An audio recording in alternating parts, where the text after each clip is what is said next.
The Swiss Family Robinson by Johann David Wyss. Chapter 34. We entered our apartment literally as if we had come out of the sea, and I found my poor Elizabeth much agitated. "Heaven be praised," said she. "But where is Jack, that rash little fellow?" "Here I am, mamma," said he, "as dry as when I left you. I have left my dress below, that I might not terrify you, for if Mr. Fritz had had his gun, I might have been shot as a rhinoceros, and not been here to tell you my story." The good mother then turned her thoughts on Fritz and me, and would not suffer us to come near her till we had changed our drenched garments.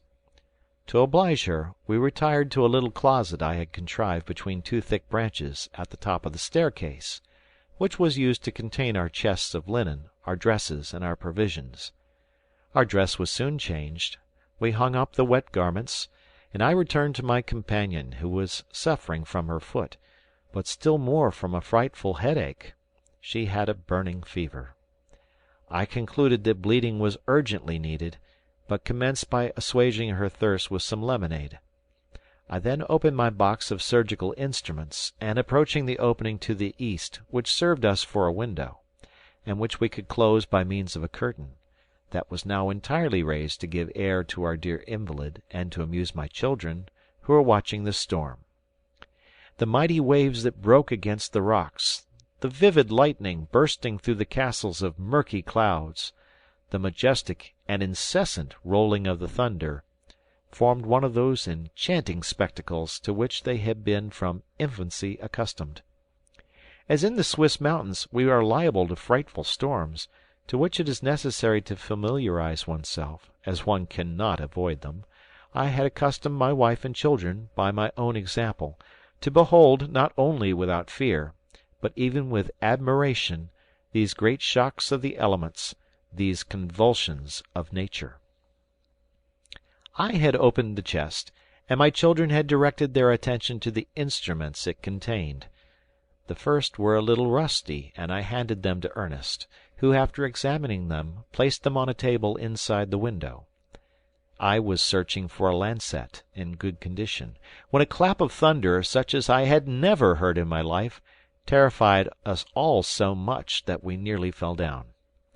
This burst of thunder had not been preceded by any lightning, but was accompanied by two immense forked columns of fire, which seemed to stretch from the sky to our very feet. We all cried out, even my poor wife, but the silence of terror succeeded, and seemed to be the silence of death. I flew to the bedside, and found my dear patient in a state of total insensibility. I was convinced that she was dead, and I was dumb with despair. I was roused from my stupor by the voice of my children. I then remembered that I had not lost all. There still remained duties to fulfill, and affection to console me.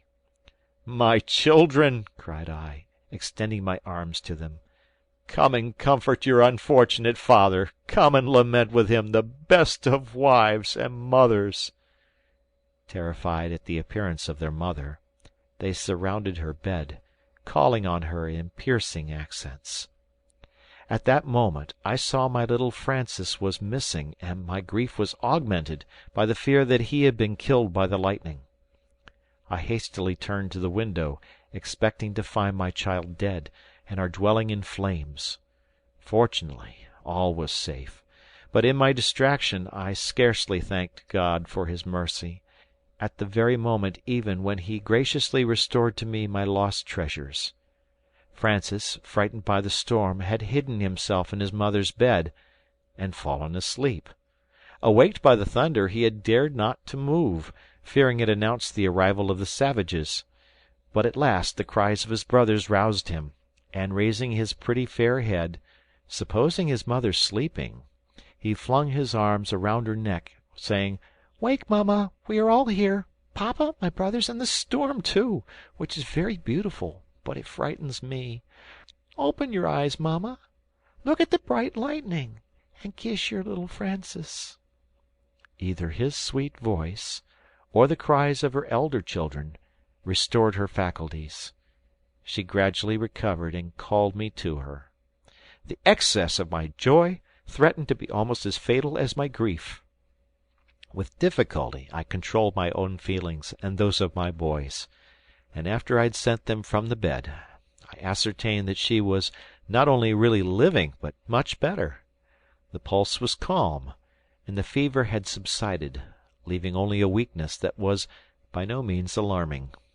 I relinquished joyfully the intention of bleeding her, the necessity of which I had trembled to contemplate, and contented myself with employing the boys to prepare a cooling mixture, composed of the juice of the lemon, of barley, and tamarinds, which they completed to the great satisfaction of their mother.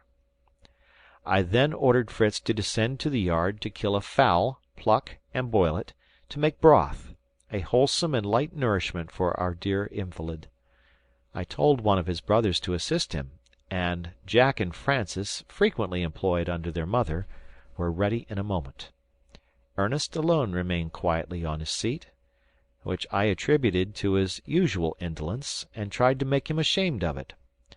"Ernest," said I, "you are not very anxious to oblige your mother. You sit as if the thunderbolt had struck you."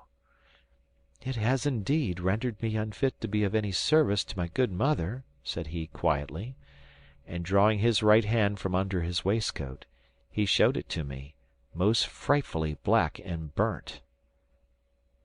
This dear child, who must have suffered very much, had never uttered a complaint, for fear of alarming his mother, and even now he made a sign to me to be silent, lest she should hear and discover the truth.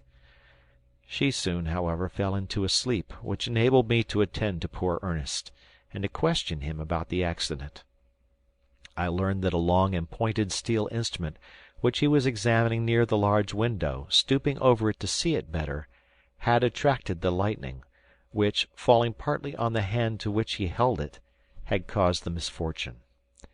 There were traces on his arm of the electric fire, and his hair was burnt on one side. By what miracle the electric fluid had been diverted, and how we, dwelling in a tree, had been preserved from a sudden and general conflagration, I knew not. My son assured me he had seen the fire run along the instrument he held, and from thence fall perpendicularly to the earth, where it seemed to burst with a second explosion. I was impatient to examine this phenomenon, and to see if any other traces were left, except those on the hand of my son, which it was necessary, in the first place, to attend to. I remembered frequently to have applied with success in burns the most simple and easy of remedies, which everybody can command.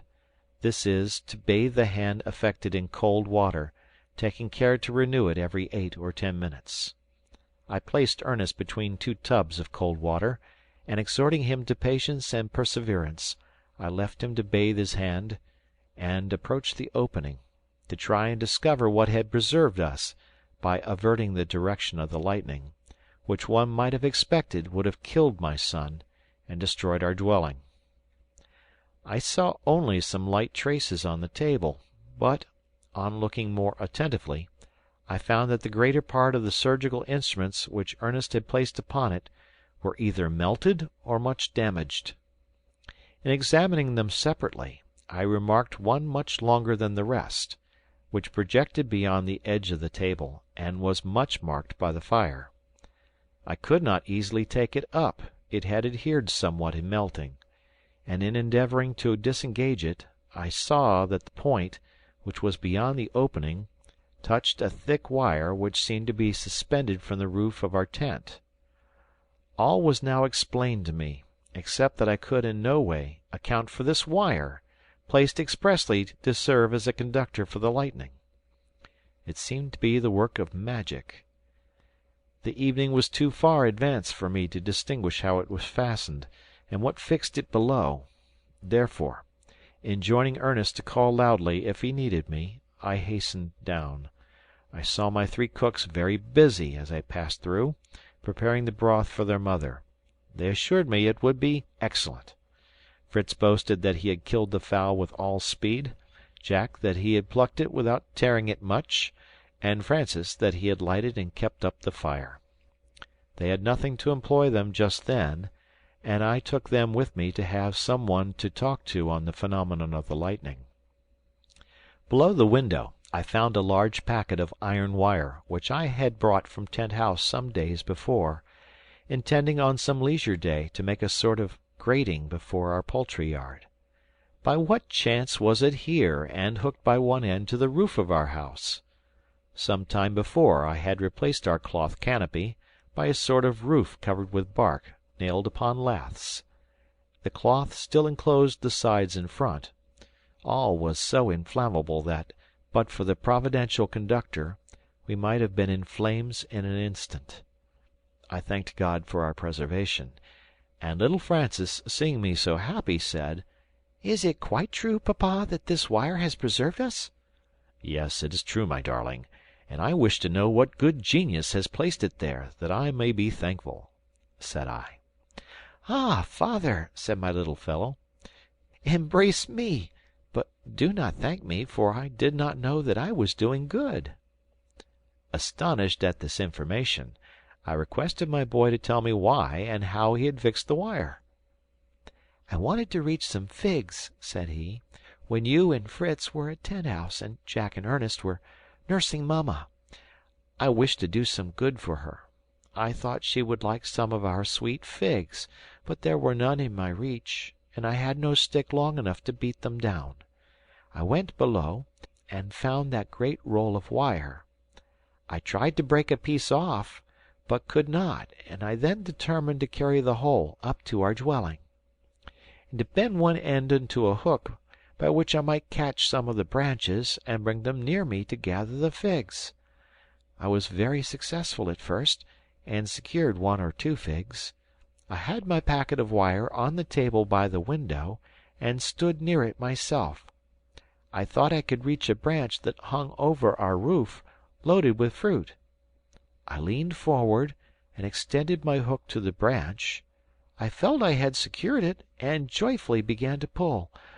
You know, Papa, they bend and don't break. But it remained immovable, as well as my hook, which was held by one of the laths in the roof.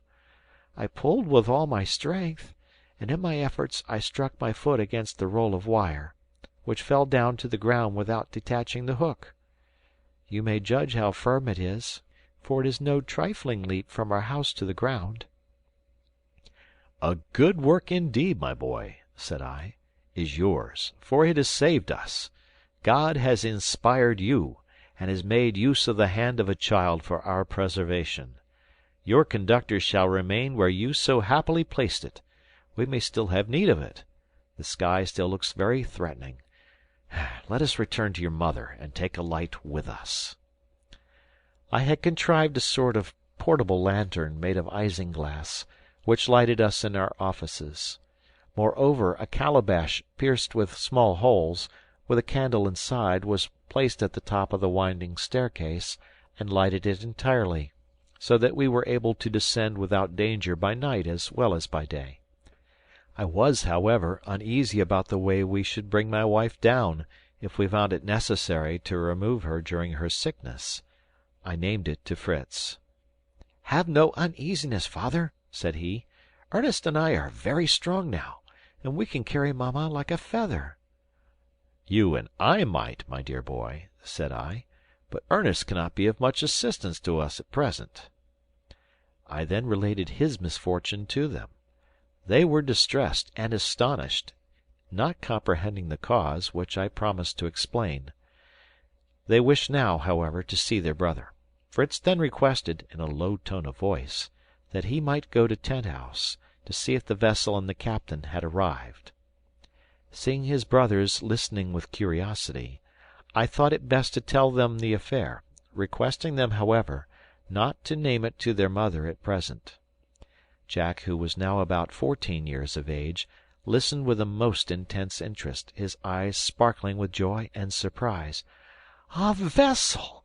People from Europe! Do you think they have come to seek us? Perhaps they are our relations and friends."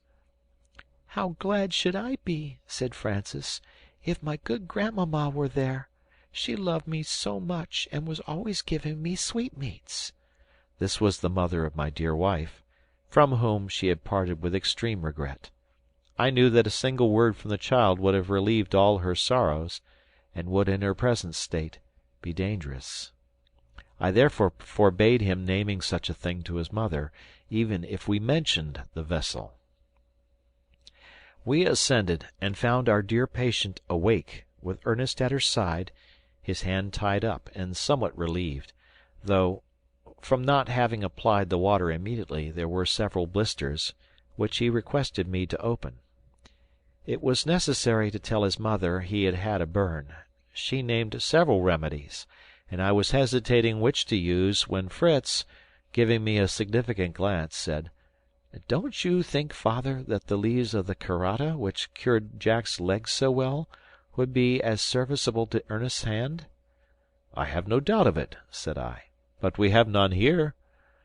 "I know very well where they grow," said he. "Come, Jack, we shall soon be there. We shall have a little rain, but what of that? We shall not be melted, and we can have a bath." My wife was divided between her desire to relieve Ernest, and her fear of the boys venturing out in such a stormy night. She agreed at last, provided Jack had my cloak and Fritz the boots, and that they should take the lantern. Thus equipped, they set out. I accompanied them outside the tree, Fritz assuring me they would be back in 3 hours at most. He intended to proceed along the rocks towards Tent House, to make what observations he could, for, as he told me, he could not get the poor captain and his vessel out of his head. It was now 7 o'clock. I gave them my blessing, and left them with injunctions to be prudent, and returned with an anxious heart to my invalids. End of chapter. Chapter 35. On entering, I found Francis sitting on his mother's bed, telling her the story of the lightning, of the wire which was called a conductor, of the figs that he was going to gather for her, and that papa had called him, little Francis, the preserver of the whole family. Having briefly explained to them the results of Francis's fortunate device, I procured some raw potato to apply to Ernest's hand, which still gave him great pain, and bathed my wife's foot with some eau d'arquebusade, which I procured from my medicine chest. Here I also met with some laudanum, a few drops of which I infused into the lemonade, wishing her to sleep till her sons returned. She soon was in a sweet slumber. The boys followed her example, and I was left alone with my anxieties, happy, however, to see them at rest after such an evening of agitation. The hours passed. Still my children returned not. I was continually at the window, listening for their steps or the sounds of their voices.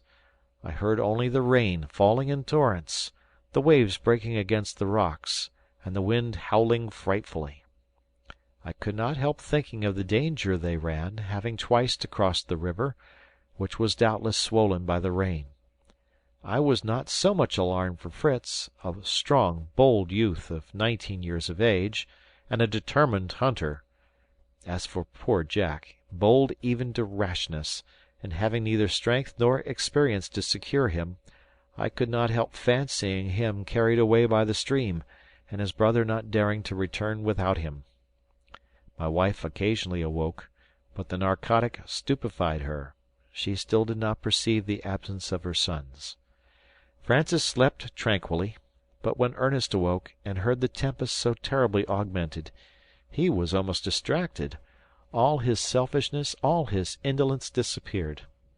He entreated me to allow him to go in search of his brothers, and with difficulty I detained him.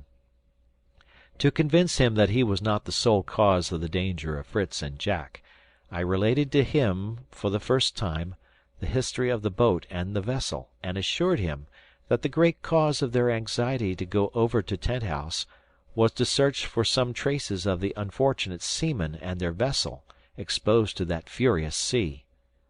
"And Fritz also is exposed to that sea," cried Ernest. "I know it. I am sure that he is at this moment in his canoe, struggling against the waves." "And Jack, my poor Jack," sighed I, infected with his fears. "No, father," added Ernest. "Be composed. Fritz will not be so imprudent. He will have left Jack in our house at the rock, and probably, seeing the hopelessness of his undertaking, he has returned himself now, and is waiting there till the stream subsides a little. Do allow me to go, dear father. You have ordered me cold water for my burnt hand, and it will certainly cure it to get it well wet." I could not consent to expose my third son to the tempest, which was now become frightful. The sailcloth which covered our window was torn into 1,000 pieces, and carried away. The rain, like a deluge, forced itself into our dwelling, even to the bed where my wife and child were lying. I could neither make up my mind to leave them myself in this perilous situation, nor to spare my boy, who could not even be of any use to his brothers. I commanded him to remain, succeeded in persuading him of their probable safety, and induced him to lie down to rest. Now, in my terrible solitude, I turned to Him who tempers the wind to the shorn lamb, who forbids us not to address Him in the trials He sends us, to beseech Him to soften them, or to give us strength to bear them. Kneeling down, I dared to supplicate Him to restore me my children, submissively adding, after the example of our blessed Saviour, "Yet not my will, but thine be done, O Lord." My prayers appeared to be heard. The storm gradually abated, and the day began to break. I awoke Ernest, and having dressed his wounded hand, he set out for Tenthouse in search of his brothers. I followed him with my eyes as far as I could see. The whole country appeared one vast lake, and the road to Tenthouse was like the bed of a river. But, protected by his good gaiters of buffalo skin, he proceeded fearlessly and was soon out of my sight. I was recalled from the window by the voice of my wife, who was awake, and anxiously inquiring for her sons. "They are gone," said I, "to gather the leaves of the carrata for Ernest's burnt hand, and he wished to go too." Her deep sleep had entirely chased from her memory all the events of the previous evening, and I was glad to allow Francis to repeat his little tale of the Berne and his conductor in order to gain time. She was astonished and uneasy to hear of Ernest's accident, and was afraid he would get wet in searching for the carrata, little aware of the hours of anguish I had endured waiting and watching for those she believed had only just left home. At that moment the dear and well-known voices were heard under the great window. "Father, I'm bringing back my brothers!" cried Ernest. "Yes, papa, we are all alive, and wet as fishes," added the sweet voice of Jack. "But not without having had our troubles," said the manly voice of Fritz. I rushed down the staircase to meet them, and, embracing them, I led them, trembling with emotion, to the bed of their mother, who could not comprehend the transport of joy I expressed. "Dear Elizabeth," said I, "here are our sons. God has given them to us a second time." "Have we then been in any danger of losing them?" said she. "What is the meaning of this?" They saw their mother was unconscious of their long absence, and assured her it was only the storm which had so completely wetted them, that it alarmed me. I hastened to get them to change their clothes, and go to bed a little while to rest themselves, as, however anxious I was myself, I wished to prepare my wife for their recital, and also to tell her of the vessel. Jack would not go till he had produced his bundle of the carrata leaves. "There is enough for 36 thunderstorms," said he, "and I will prepare them. I have had some experience with my own, and I know the best method." He soon divided one of the leaves with his knife, after cutting away the triangular thorn from the end, and applied it to his brother's hand, binding it with his handkerchief. Having completed this dressing, he threw off his clothes, and, jumping into his bed, he and his brothers were sound asleep in 10 minutes. I then sat down by my wife, and began my tale, from my first view of the vessel, and my anxious watching for intercourse with it, in order that we might take the opportunity to return to Europe. "But why should we return to Europe?" said she. "We want nothing here now, since I have got flax, cotton, and a wheel. Our children lead an active, healthy, and innocent life, and live with us, which they might not do in the world. For 4 years we have been happy here, and what shall we find in Europe to compensate us for what we leave here? Poverty, war, and none of those things which we have here abundantly." "But we should find grandmamma," said little Francis, and stopped, recollecting my prohibition. He had, however, said sufficient to bring tears to his mother's eyes. "You are right, my darling," said she. "That is my sole regret. But my dear parent was aged and infirm. In all probability I should no longer find her in this world, and if removed to heaven, she watches over us in this island, as well as if we were in Europe." After my dear wife had subdued the agitation this remembrance caused her, I pursued the conversation as follows. End of chapter. Chapter 36. "I see, my dear wife," said I, "that you, as well as the rest of my family, are contented to remain on this island, where it seems it is the will of God for us to dwell, as it is improbable that in such a tempest Captain Johnson would risk approaching the island, if indeed it has not already been fatal to him. I'm impatient to learn if Fritz has any tidings of him, for it was on the shore near Tent House that he and Jack passed the night." "Well done, my good and courageous boys," said their mother. "They might at any rate have given assistance to them if wrecked." "You are more courageous than I am, my dear Elizabeth," answered I. "I have passed the whole night mourning for my children, and you think only of the good they might have done to their fellow creatures." My sons were awake by this time, and I eagerly inquired if they had discovered any traces of the vessel. Fritz said they had not, but he feared it would never be able to resist the fury of the tempest. "No, indeed," said Jack. "Those mountains of waves, which were not fixtures like other mountains, came full gallop to swallow up Fritz the Great, Jack the Little, and their fine canoe. My wife nearly fainted when she heard they had ventured on that terrible sea, and I reminded Fritz that I had forbidden him to do this.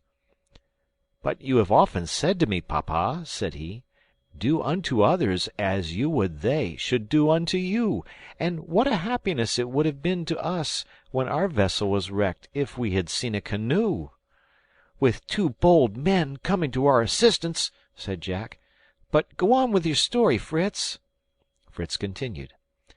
"We proceeded first to the rocks, and with some difficulty, and not until Jack had shed some blood in the cause, we secured the carota leaves with their ugly thorns at the end.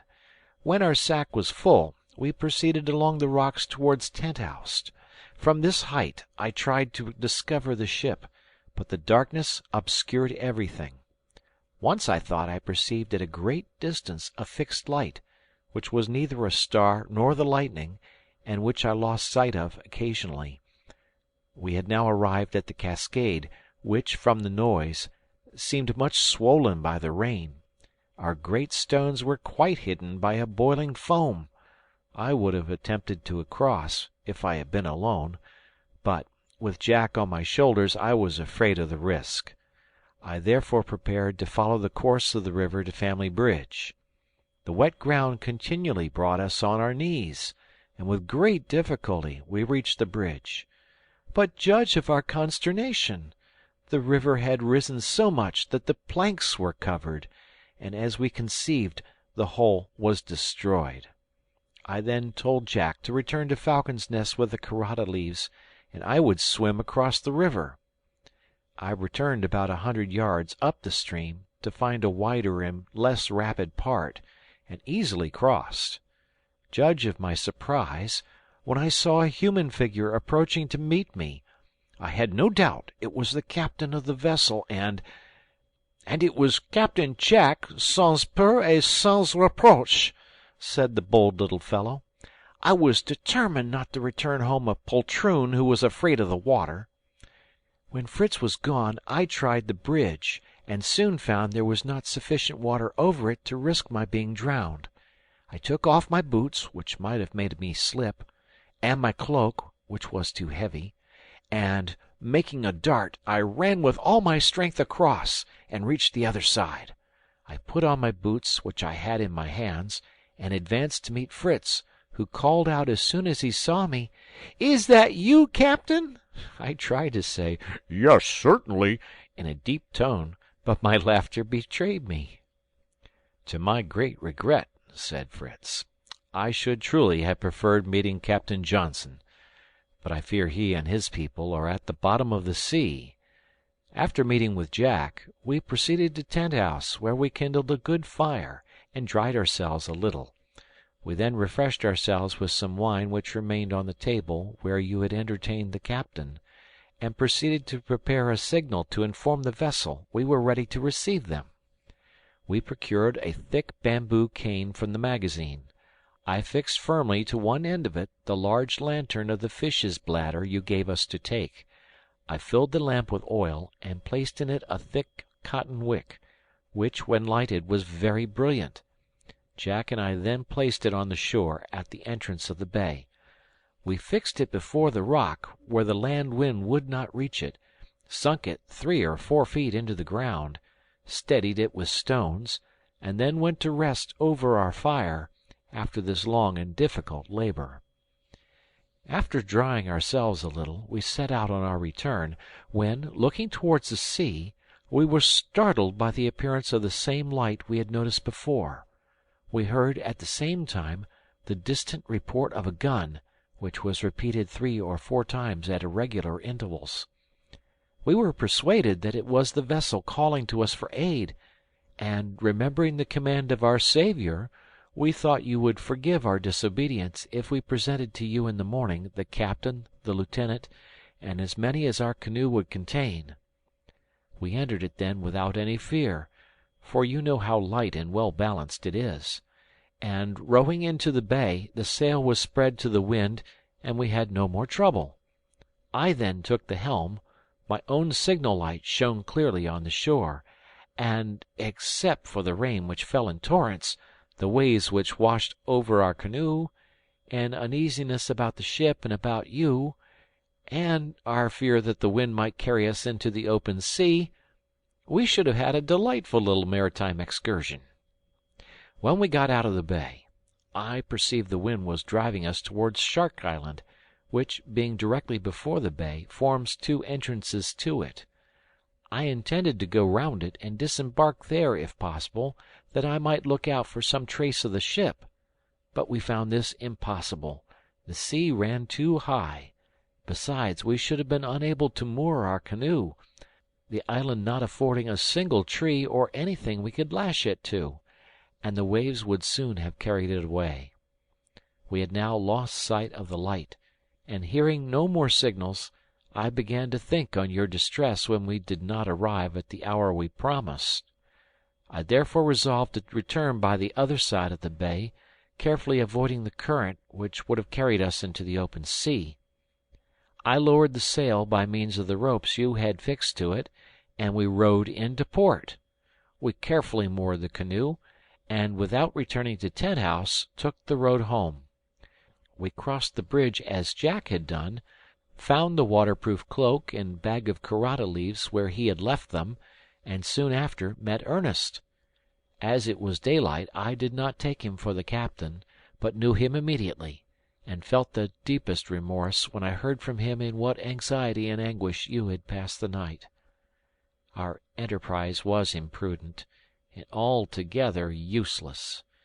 But we might have saved life, which would have been an ample remuneration. I fear all is hopeless. What do you think, father, of their fate?" "I hope they are far from this dangerous coast," said I. "But if still in our neighborhood, we will do all we can to assist them. As soon as the tempest is subsided, we will take the pinnace and sail round the island. You have long urged me to this, Fritz, and who knows but that on the opposite side we may find some traces of our own poor sailors, perhaps even meet with them." The weather gradually clearing, I called my sons to go out with me. My wife earnestly besought me not to venture on the sea. I assured her it was not sufficiently calm, but we must examine our plantations, to ascertain what damage was done, and at the same time we might look out for some traces of the wreck. Besides, our animals were becoming clamorous for food. Therefore, leaving Ernest with her, we descended to administer in the first place to their wants. End of chapter. Chapter 37. Our animals were impatiently expecting us. They had been neglected during the storm, and were ill supplied with food, besides being half sunk in water. The ducks and the flamingo liked it well enough, and were swimming comfortably in the muddy water, but the quadrupeds were complaining aloud, each in his own proper language, and making a frightful confusion of sounds. Valiant especially, the name Francis had bestowed on the calf I had given him to bring up, bleated incessantly for his young master, and could not be quieted till he came. It is wonderful how this child, only 12 years old, had tamed and attached this animal, though sometimes so fierce. With him he was as mild as a lamb. The boy rode on his back, guiding him with a little stick with which he just touched the side of his neck as he wished him to move. But if his brothers had ventured to mount, they would have been certainly thrown off. A pretty sight was our cavalry, Fritz on his handsome onagra, Jack on his huge buffalo, and Francis on his young bull. There was nothing left for Ernest but the donkey, and its slow and peaceful habits suited him very well. Francis ran up to his favourite, who showed his delight at seeing him as well as he was able, and at the first summons followed his master from the stable. Fritz brought out Lightfoot, Jack his buffalo, and I followed with the cow and the ass. We left them to sport about at liberty on the humid earth till we removed the water from their stable and supplied them with fresh food. We then drove them in, considering it advisable to pursue our expedition on foot, lest the bridge should still be overflowed. Francis was the superintendent of the fowls, and knew every little chicken by name. He called them out and scattered their food for them, and soon had his beautiful and noisy family fluttering round him. After having made all our animals comfortable, and given them their breakfast, we began to think of our own. Francis made a fire and warmed some chicken broth for his mother. For ourselves, we were contented with some new milk, some salt herrings, and cold potatoes. I had often searched in my excursions for the precious breadfruit tree, so highly spoken of by modern travellers, which I had hoped might be found in our island from its favourable situation, but I had hitherto been unsuccessful. We were unable to procure the blessing of bread. Our ship biscuit had long been exhausted, and though we had sown our European corn, we had not yet reaped any. After we had together knelt down to thank God for our merciful protection through the terrors of the past night, and we besought him to continue it, we prepared to set out. The waves still ran high, though the wind had subsided, and we determined merely to go along the shore, as the road still continued impassable from the rain, and the sand was easier to walk on than the wet grass. Besides, our principal motive for the excursion was to search for any traces of a recent shipwreck. At first we could discover nothing, even with a telescope, but Fritz, mounting a high rock, fancied he discovered something floating towards the island. He besought me to allow him to take the canoe, which was still where he had left it on the preceding night. As the bridge was now easy to cross, I consented, only insisting on accompanying him to assist in managing it. Jack, who was much afraid of being left behind, was the first to leap in and seize an oar. There was, however, no need of it. I steered my little boat into the current, and we were carried away with such velocity as almost to take our breath. Fritz was at the helm, and appeared to have no fear. I will not say his father was so tranquil. I held Jack for fear of accidents, but he only laughed and observed to his brother that the canoe galloped better than Lightfoot. We were soon in the open sea, and directed our canoe towards the object we had remarked, and which we still had in sight. We were afraid it was the boat upset, but it proved to be a tolerably large cask, which had probably been thrown overboard to lighten the distressed vessel. We saw several others, but neither mast nor plank to give us any idea that the vessel and boat had perished. Fritz wished much to have made the circuit of the island, to assure ourselves of this, but I would not hear of it. I thought of my wife's terror. Besides, the sea was still too rough for our frail bark, and we had, moreover, no provisions. If my canoe had not been well built, it would have run great risk of being overset by the waves, which broke over it. Jack, when he saw one coming, lay down on his face, saying he preferred having them on his back rather than in his mouth. He jumped up as soon as it passed to help to empty the canoe, till another wave came to fill it again. But, thanks to my outriggers, we preserved our balance very well, and I consented to go as far as Cape Disappointment, which merited the name a second time. For we found no trace here of the vessel, though we mounted the hill, and thus commanded a wide extent of view. As we looked round the country, it appeared completely devastated. Trees torn up by the roots, plantations levelled with the ground, water collected into absolute lakes, all announced desolation, and the tempest seemed to be renewing. The sky was darkened, the wind arose, and was unfavourable for our return. Nor could I venture the canoe upon the waves. Every instant it was becoming more formidable. We moored our bark to a large palm tree we found at the foot of the hill, near the shore, and set out by land to our home. We crossed the Gourd Wood and the Wood of Monkeys, and arrived at our farm, which we found, to our great satisfaction, had not suffered much from the storm. The food we had left in the stables was nearly consumed, from which we concluded that the animals we had left here had sheltered themselves during the storm. We refilled the mangers with the hay we had preserved in the loft, and observing the sky getting more and more threatening, we set out without delay for our house, from which we were yet a considerable distance. To avoid Flamingo Marsh, which was towards the sea, and Rice Marsh, towards the rock, we determined to go through Cotton Wood, which would save us from the wind, which was ready to blow us off our feet. I was still uneasy about the ship, which the lieutenant had told me was out of repair, but I indulged a hope that they might have taken refuge in some bay, or found anchorage on some hospitable shore, where they might get their vessel into order. Jack was alarmed lest they should fall into the hands of the anthropophagi, who eat men like hares or sheep, of which he had read in some book of travels, and excited the ridicule of his brother, who was astonished at his ready belief of travellers' tales, which he asserted were usually false.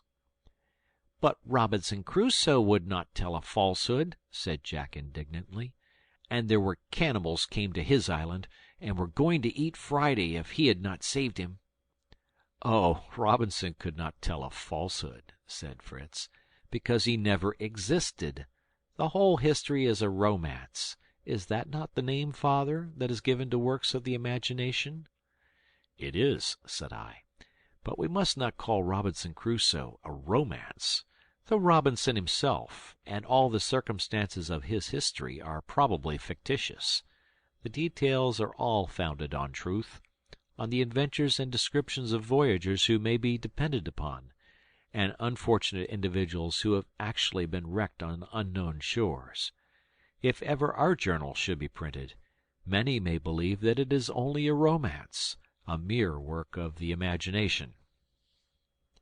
My boys hoped we should not have to introduce any savages into our romance, and were astonished that an island so beautiful had not tempted any to inhabit it.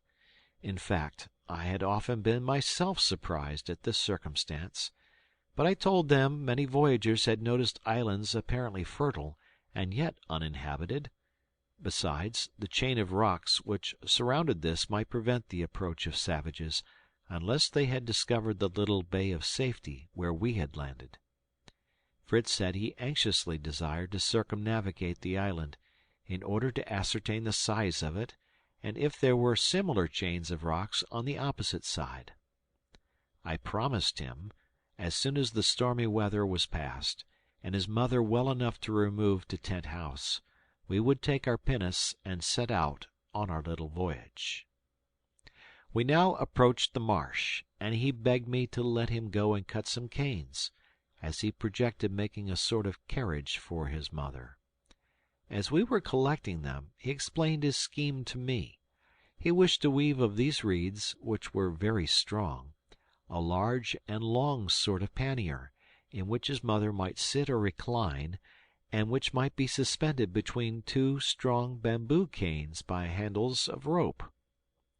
He then purposed to yoke two of our most gentle animals, the cow and the ass, the one before and the other behind, between these shafts, the leader to be mounted by one of the children as director, the other would follow naturally, and the good mother would thus be carried, as if in a litter, without any danger of jolting.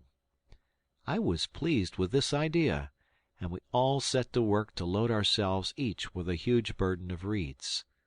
They requested me not to tell my wife, that they might give her an agreeable surprise. It needed such affection as ours to induce us to the undertaking in such unpropitious weather. It rained in torrents, and the marsh was so soft and wet that we were in danger of sinking at every step. However, I could not be less courageous than my sons, whom nothing daunted, and we soon made up our bundles, and, placing them on our heads, we formed a sort of umbrella which was not without its benefits. We soon arrived at Falcon's Nest. Before we reached the tree, I saw a fire shine to such a distance that I was alarmed, but soon found it was only meant for our benefit by our kind friends at home. When my wife saw the rain falling, she had instructed her little assistant to make a fire in our usual cooking place, at a little distance from the tree, and protected by a canopy of waterproof cloth from the rain. The young cook had not only kept up a good fire to dry us on our return, but had taken the opportunity of roasting 24 of those excellent little birds which his mother had preserved in butter, and which, all arranged on the old sword which served us as a spit, was just ready for our arrival, and the fire and feast were equally grateful to the hungry, exhausted, and wet travelers who sat down to enjoy them. However, before we sat down to our repast, we went up to see our invalids, whom we found tolerably well, though anxious for our return.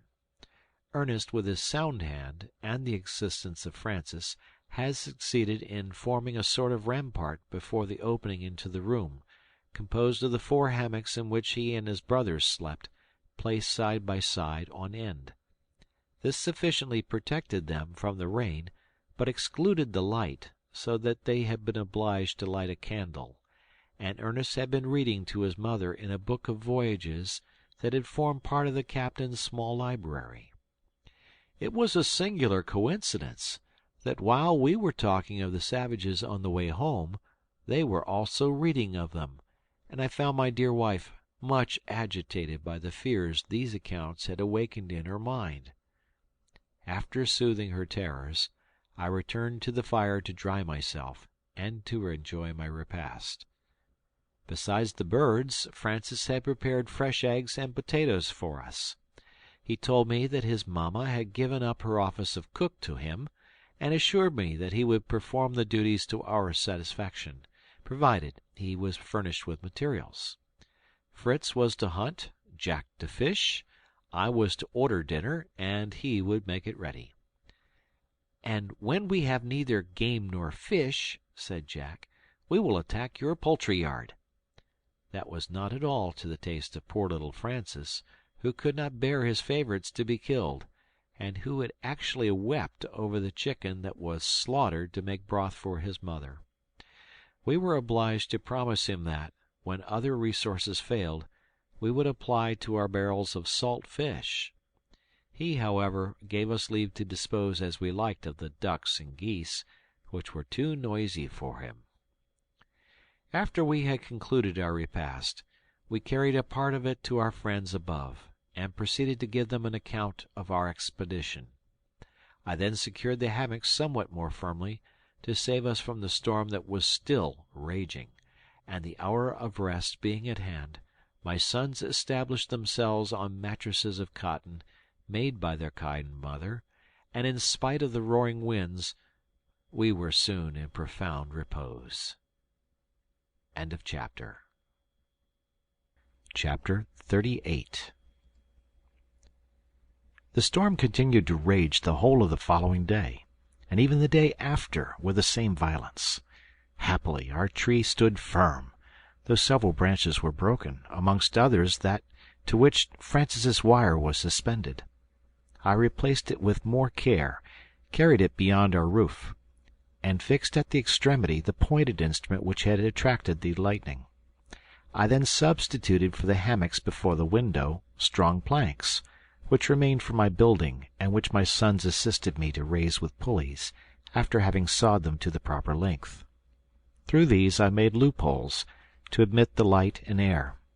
In order to carry off the rain, I fixed a sort of spout, made of the wood of a tree I had met with, which was unknown to me, though apparently somewhat like the elder. The whole of the tree, almost to the bark, was filled up with a sort of pith, easily removed. From this tree I made the pipes for our fountain, and the remainder was now useful for these rain-spouts.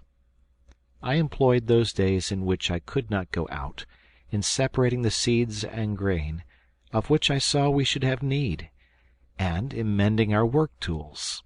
My sons, in the meantime, nestled under the tree among the roots, were incessantly employed in the construction of the carriage for their mother. The Caratas had nearly completed the cure of Ernest's hand, and he was able to assist his brothers preparing the canes, which Fritz and Jack wove between the flat wooden wands, with which they had made the frame of their pannier. They succeeded in making it so strong and close that they might have carried liquids in it. My dear wife's foot and leg were gradually improving, and I took the opportunity of her confinement to reason with her on her false notion of the dangers of the sea, and to represent to her the gloomy prospect of our sons if they were left alone in the island. She agreed with me, but could not resolve to leave it. She hoped God would send some vessel to us which might leave us some society, and after all, if our sons were left, she pointed out to me, that they had our beautiful pinnace, and might at any time of their own accord leave the island. "And why should we anticipate the evils of futurity, my dear friend?" said she. "Let us think only of the present. I am anxious now to know if the storm has spared my fine kitchen garden." "You must wait a little," said I. "I am as uneasy as you, for my maize plantations, my sugar canes, and my cornfields." At last, one night, the storm ceased, the clouds passed away, and the moon showed herself in all her glory. How delighted we were! My wife got me to remove the large planks I had placed before the opening, and the bright moonbeams streamed through the branches of the tree into our room. A gentle breeze refreshed us, and so delighted were we in gazing on that sky of promise that we could scarcely bear to go to bed, but spent half the night in projects for the morrow. The good mother alone said that she could not join in our excursions. Jack and Francis smiled at each other, as they thought of their litter, which was now nearly finished. A bright sun awoke us early next morning. Fritz and Jack had requested me to allow them to finish their carriage, so, leaving Ernest with his mother, I took Francis with me to ascertain the damage done to the garden at Tent House, about which his mother was so anxious. We easily crossed the bridge, but the water had carried away some of the planks. However, my little boy leaped from one plank to another with great agility, although the distance was sometimes considerable. He was so proud of being my sole companion that he scarcely touched the ground as he ran on before me. But he had a sad shock when he got to the garden, of which we could not find the slightest trace. All was destroyed. The walks, the fine vegetable beds, the plantations of pines and melons, all had vanished. Francis stood like a marble statue, as pale and still, till, bursting into tears, he recovered himself. "Oh, my good mamma," said he, "what will she say when she hears of this misfortune? But she need not know it, papa," added he, after a pause. It would distress her too much. And if you and my brothers will help me, we will repair the damage before she can walk. The plants may not be so large, but the earth is moist, and they will grow quickly, and I will work hard to get it into order." I embraced my dear boy, and promised him this should be our first work. I feared we should have many other disasters to repair, but a child of 12 years old gave me an example of resignation and courage. We agreed to come next day to begin our labor, for the garden was too well situated for me to abandon it. It was on a gentle declivity at the foot of the rocks, which sheltered it from the north wind, and was conveniently watered from the cascade. I resolved to add a sort of bank or terrace to protect it from the violent rains, and Francis was so pleased with the idea that he began to gather the large stones which were scattered over the garden, and to carry them to the place where I wished to build my terrace. He would have worked all day, if I had allowed him, but I wanted to look after my young plantations, my sugar canes, and my fields, and after the destruction I had just witnessed, I had everything to fear. I proceeded to the avenue of fruit trees that led to Tent House, and was agreeably surprised. All were half bowed to the ground, as well as the bamboos that supported them, but few were torn up, and I saw that my sons and I, with a labor of 2 or 3 days, could restore them. Some of them had already begun to bear fruit, but all was destroyed for this year. This was, however, a trifling loss compared with what I had anticipated, for having no more plants of European fruits, I could not have replaced them. Besides, having resolved to inhabit Tent House at present entirely, being there defended from storms, it was absolutely necessary to contrive some protection from the heat. My new plantations afforded little shade yet, and I trembled to propose to my wife to come and inhabit these burning rocks. Francis was gathering some of the beautiful unknown flowers of the island for his mother, and when he had formed his nosegay, bringing it to me, "See, Papa," said he, "how the rain has refreshed these flowers.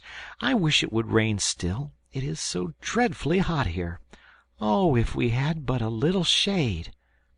"That is just what I was thinking of, my dear," said I. "We shall have shade enough when my trees are grown, but in the meantime—" "In the meantime, Papa," said Francis, "I will tell you what you must do. You must make a very long, broad colonnade before our house, covered with cloth, and open before, so that Mamma may have air and shade at once." I was pleased with my son's idea, and promised him to construct a gallery soon, and call it the Franciade, in honor of him. My little boy was delighted that his suggestion should be thus approved, and begged me not to tell his mamma, as he wished to surprise her, as much as his brothers did with their carriage, and he hoped the Franciade might be finished before she visited Tent House. I assured him I would be silent, and we took the road hence, talking about our new colonnade. I projected making it in the most simple and easy way. A row of strong bamboo canes planted at equal distances along the front of our house, and united by a plank of wood at the top cut into arches between the canes. Others I would place sloping from the rock, to which I would fasten them by iron cramps. These were to be covered with sailcloth, prepared with the elastic gum, and well secured to the plank. This building would not take much time, and I anticipated the pleasure of my wife when she found out that it was an invention of her little favorite, who, of a mild and reflecting disposition, was beloved by us all. As we walked along, we saw something approaching, that Francis soon discovered to be his brothers, with their new carriage, and concluding that his mamma occupied it, he hastened to meet them, lest they should proceed to the garden. But on our approach we discovered that Ernest was in the litter, which was borne by the cow before, on which Fritz was mounted, and by the ass behind, with Jack on it.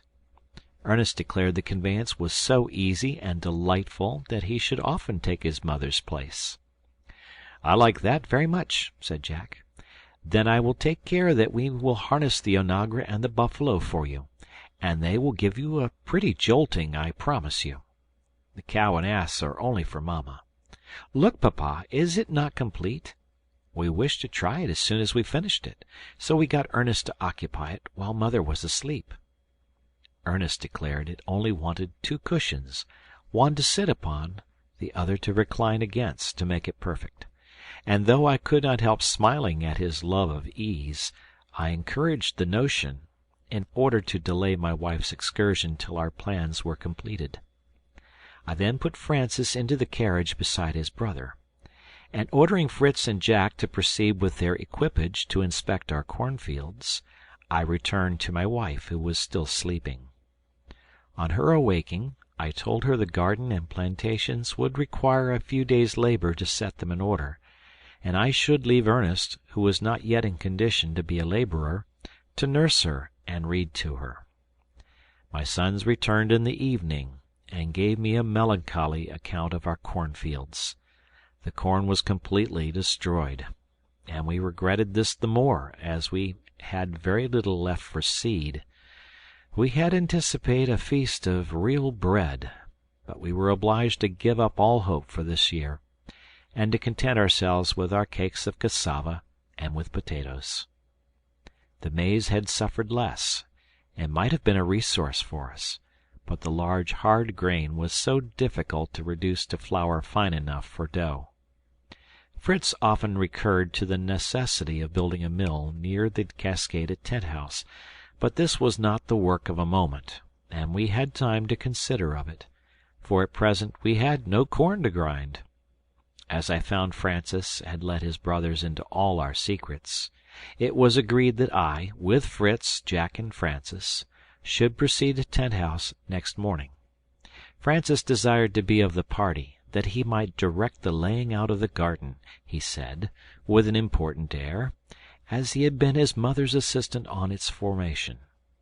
We arranged our bag of vegetable seeds, and having bathed my wife's foot with a simple embrocation, we offered our united prayers, and retired to our beds to prepare ourselves for the toils of the next day. End of chapter. Chapter 39. We rose early, and after our usual morning duties, we left our invalids for the whole day, taking with us for our dinner a goose and some potatoes, made ready the evening before. We harnessed the bull and the buffalo to the cart, and I sent Fritz and Jack to the wood of bamboos, with orders to load the cart with as many as it would contain, and especially to select some very thick ones for my colonnade. The rest I intended for props for my young trees, and this I proposed to be my first undertaking. Francis would have preferred beginning with the Frenciade, or the garden, but he was finally won over by the thoughts of the delicious fruits which we might lose by our neglect, the peaches, plums, pears, and above all the cherries, of which he was very fond. He then consented to assist me in holding the trees whilst I replaced the roots, after which he went to cut the reeds to tie them. Suddenly I heard him cry, "Papa, papa, there is a large chest come for us. Come and take it." I ran to him, and saw it was the very chest we had seen floating, and which we had taken for the boat at a distance. The waves had left it in our bay, entangled in the reeds, which grew abundantly here. It was almost buried in the sand. We could not remove it alone, and notwithstanding our curiosity, we were compelled to wait for the arrival of my sons. We returned to our work, and it was pretty well advanced when the tired and hungry party returned with their cartload of bamboos. We rested, and sat down to eat our goose. Guavas and sweet acorns, which had escaped the storm, and which my sons brought, completed our repast. Fritz had killed a large bird in the marsh, which I took at first for a young flamingo, but it was a young cassowary, the first I had seen in the island. This bird is remarkable for its extraordinary size, and for its plumage, so short and fine that it seems rather to be hair than feathers. I should have liked to have had it alive to ornament our poultry yard. and it was so young we might have tamed it. But Fritz's unerring aim had killed it at once. I wished to let my wife see this rare bird, which, if standing on its webbed feet, would have been 4 feet high. I therefore forbade them to meddle with it. As we ate, we talked of the chest, and our curiosity being stronger than our hunger, we swallowed our repast hastily, and then ran down to the shore. We were obliged to plunge into the water up to the waist, and then had some difficulty to extricate it from the weed and slime, and to push it on shore. No sooner had we placed it in safety than Fritz, with a strong hatchet, forced it open, and we all eagerly crowded to see the contents. Fritz hoped it would be powder and firearms.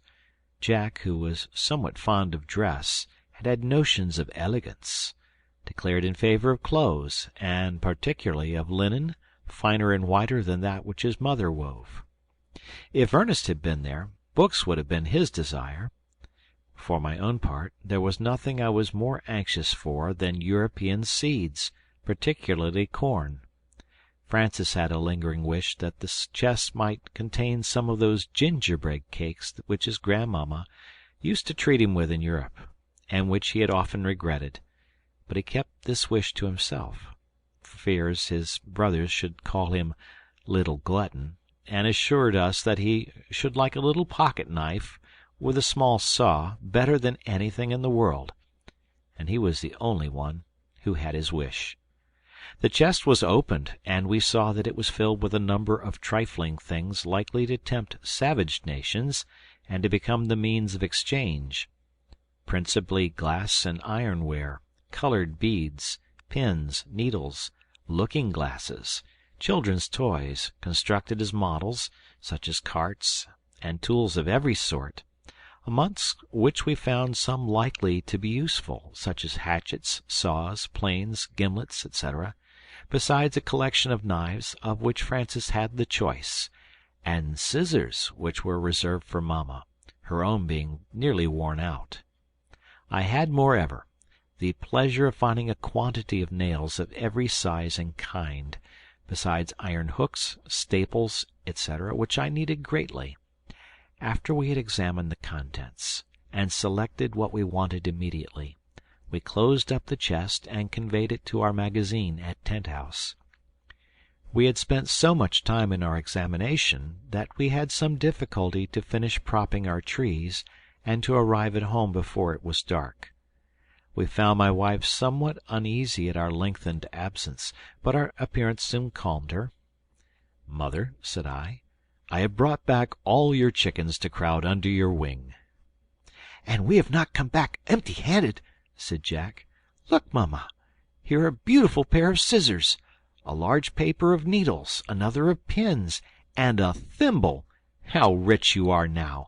And when you get well, you can make me a pretty waistcoat and a pair of trousers, for I am in great want of them."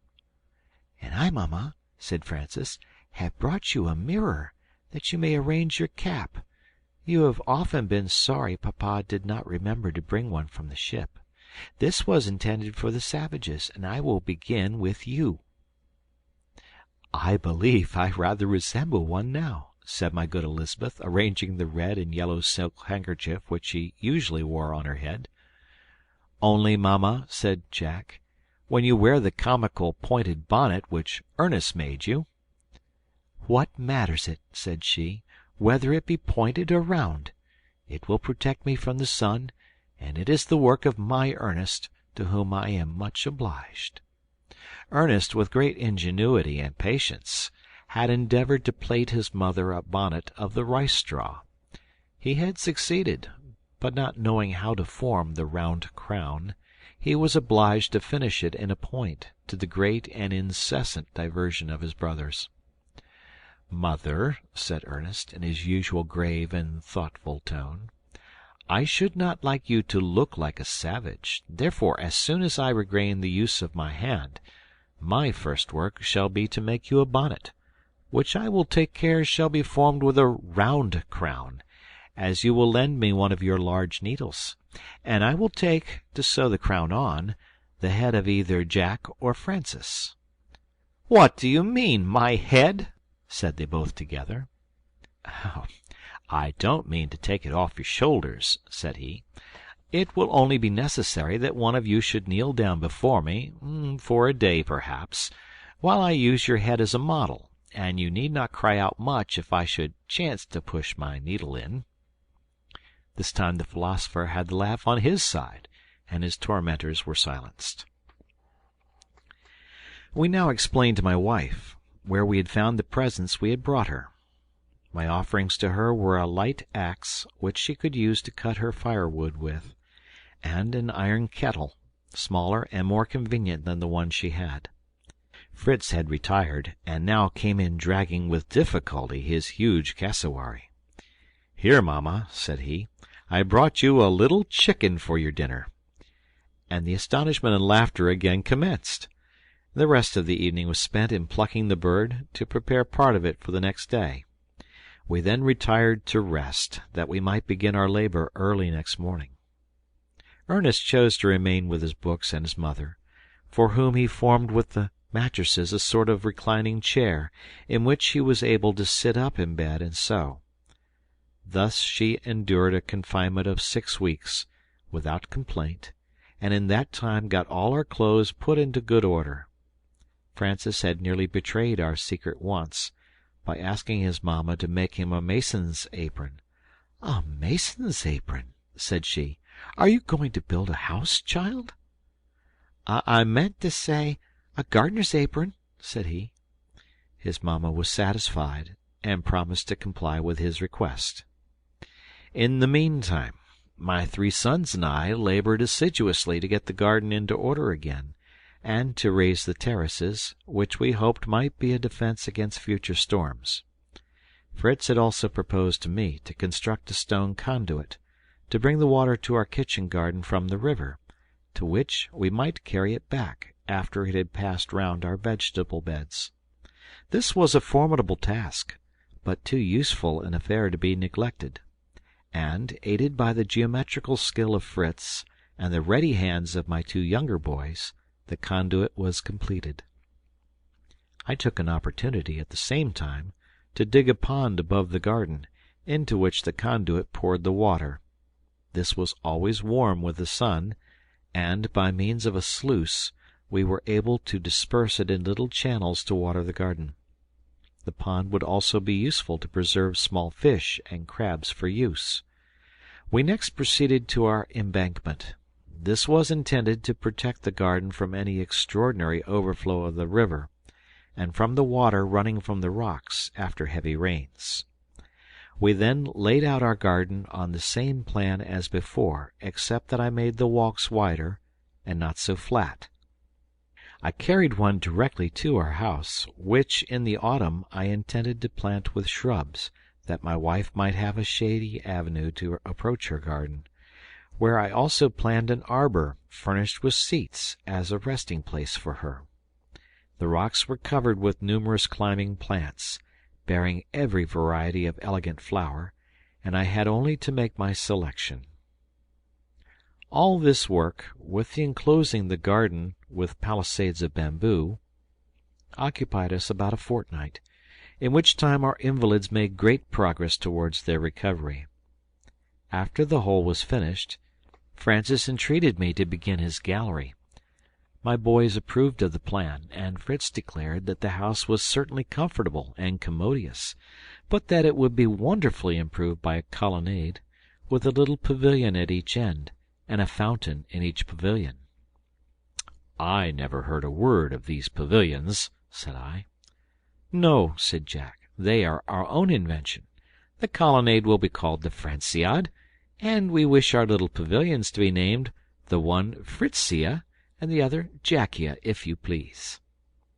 I agreed to this reasonable request, and only begged to know how they would procure water for their fountains. Fritz undertook to bring the water, if I would only assist them in completing this little scheme, to give pleasure to their beloved mother. I was charmed to see the zeal and anxiety of my children to oblige their tender mother. Her illness seemed to have strengthened their attachment. They thought only how to console and amuse her. She sometimes told me she really blessed the accident, which had taught her how much she was valued by all around her. End of chapter. Chapter 40. The next day was Sunday, our happy Sabbath for repose and quiet conversation at home. After passing the day in our usual devotions and sober reading, my 3 elder boys requested my permission to walk towards our farm in the evening. On their return they informed me it would be necessary to give a few days' labour to our plantations of maize and potatoes. I therefore determined to look to them. Though I was out early next morning, I found Fritz and Jack had been gone some time, leaving only the ass in the stables, which I secured for my own little Francis. I perceived also that they had dismounted my cart and carried away the wheels, from which I concluded that they had met with some tree in their walk the preceding evening, suitable for the pipes for their fountains, and that they had now returned to cut it down and convey it to Tent-house. As I did not know where to meet with them, I proceeded with Francis on the ass to commence his favourite work. I drew my plan on the ground first. At the distance of 12 feet from the rock which formed the front of our house, I marked a straight line of 50 feet, which I divided into 10 spaces of 5 feet each for my colonnade. The 2 ends were to be reserved for the 2 pavilions my sons wished to build. I was busy in my calculations, and Francis placing stakes in the places where I wished to dig, when the cart drove up with our 2 good labourers. They had, as I expected, found the evening before a species of pine well adapted for their pipes. They had cut down 4 of 15 or 20 feet in length, which they had brought on the wheels of the cart drawn by the 4 animals. They had had some difficulty in transporting them to the place, and the greatest still remained, the boring the trunks and then uniting them firmly. I had neither augers nor any tools fit for the purpose. I had certainly constructed a little fountain at Falcon's Nest, but the stream was near at hand, and was easily conveyed by our cane pipes to our tortoise-shell basin. Here the distance was considerable, the ground unequal, and to have the water pure and cool, underground pipes were necessary. I thought of large bamboos, but Fritz pointed out the knots and the difficulty of joining the pieces, and begged me to leave it to him, as he had seen fountains made in Switzerland, and had no fears of success. In the meantime all hands set to work at the arcade. We selected 12 bamboos of equal height and thickness, and fixed them securely in the earth at 5 feet from each other. These formed a pretty colonnade, and were work enough for one day. We took care to divert all inquiries at night by discussing the subjects which our invalids had been reading during the day. The little library of our captain was very choice. Besides the voyages and travels, which interested them greatly, there was a good collection of historians, and some of the best poets, for which Ernest had no little taste. However, he requested earnestly that he might be of our party next day, and Francis good-naturedly offered to stay with Mamma, expecting, no doubt, Ernest's congratulations on the forward state of the Franciade. The next morning Ernest and I set out, his brothers having preceded us. Poor Ernest regretted, as we went, that he had no share in these happy schemes for his mother. I reminded him, however, of his dutiful care of her during her sickness, and all his endeavours to amuse her. "And besides," added I, "did you not make her a straw bonnet?" "Yes," said he, "and I now remember what a frightful shape it was. I will try to make a better, and will go tomorrow morning to choose my straw." As we approached Tent-house, we heard a most singular noise echoing at intervals amongst the rocks. We soon discovered the cause. In a hollow of the rocks I saw a very hot fire which Jack was blowing through a cane, whilst Fritz was turning amidst the embers a bar of iron. When it was red hot, they laid it on an anvil I had brought from the ship, and struck it alternately with hammers to bring it to a point. "Well done, my young smiths," said I.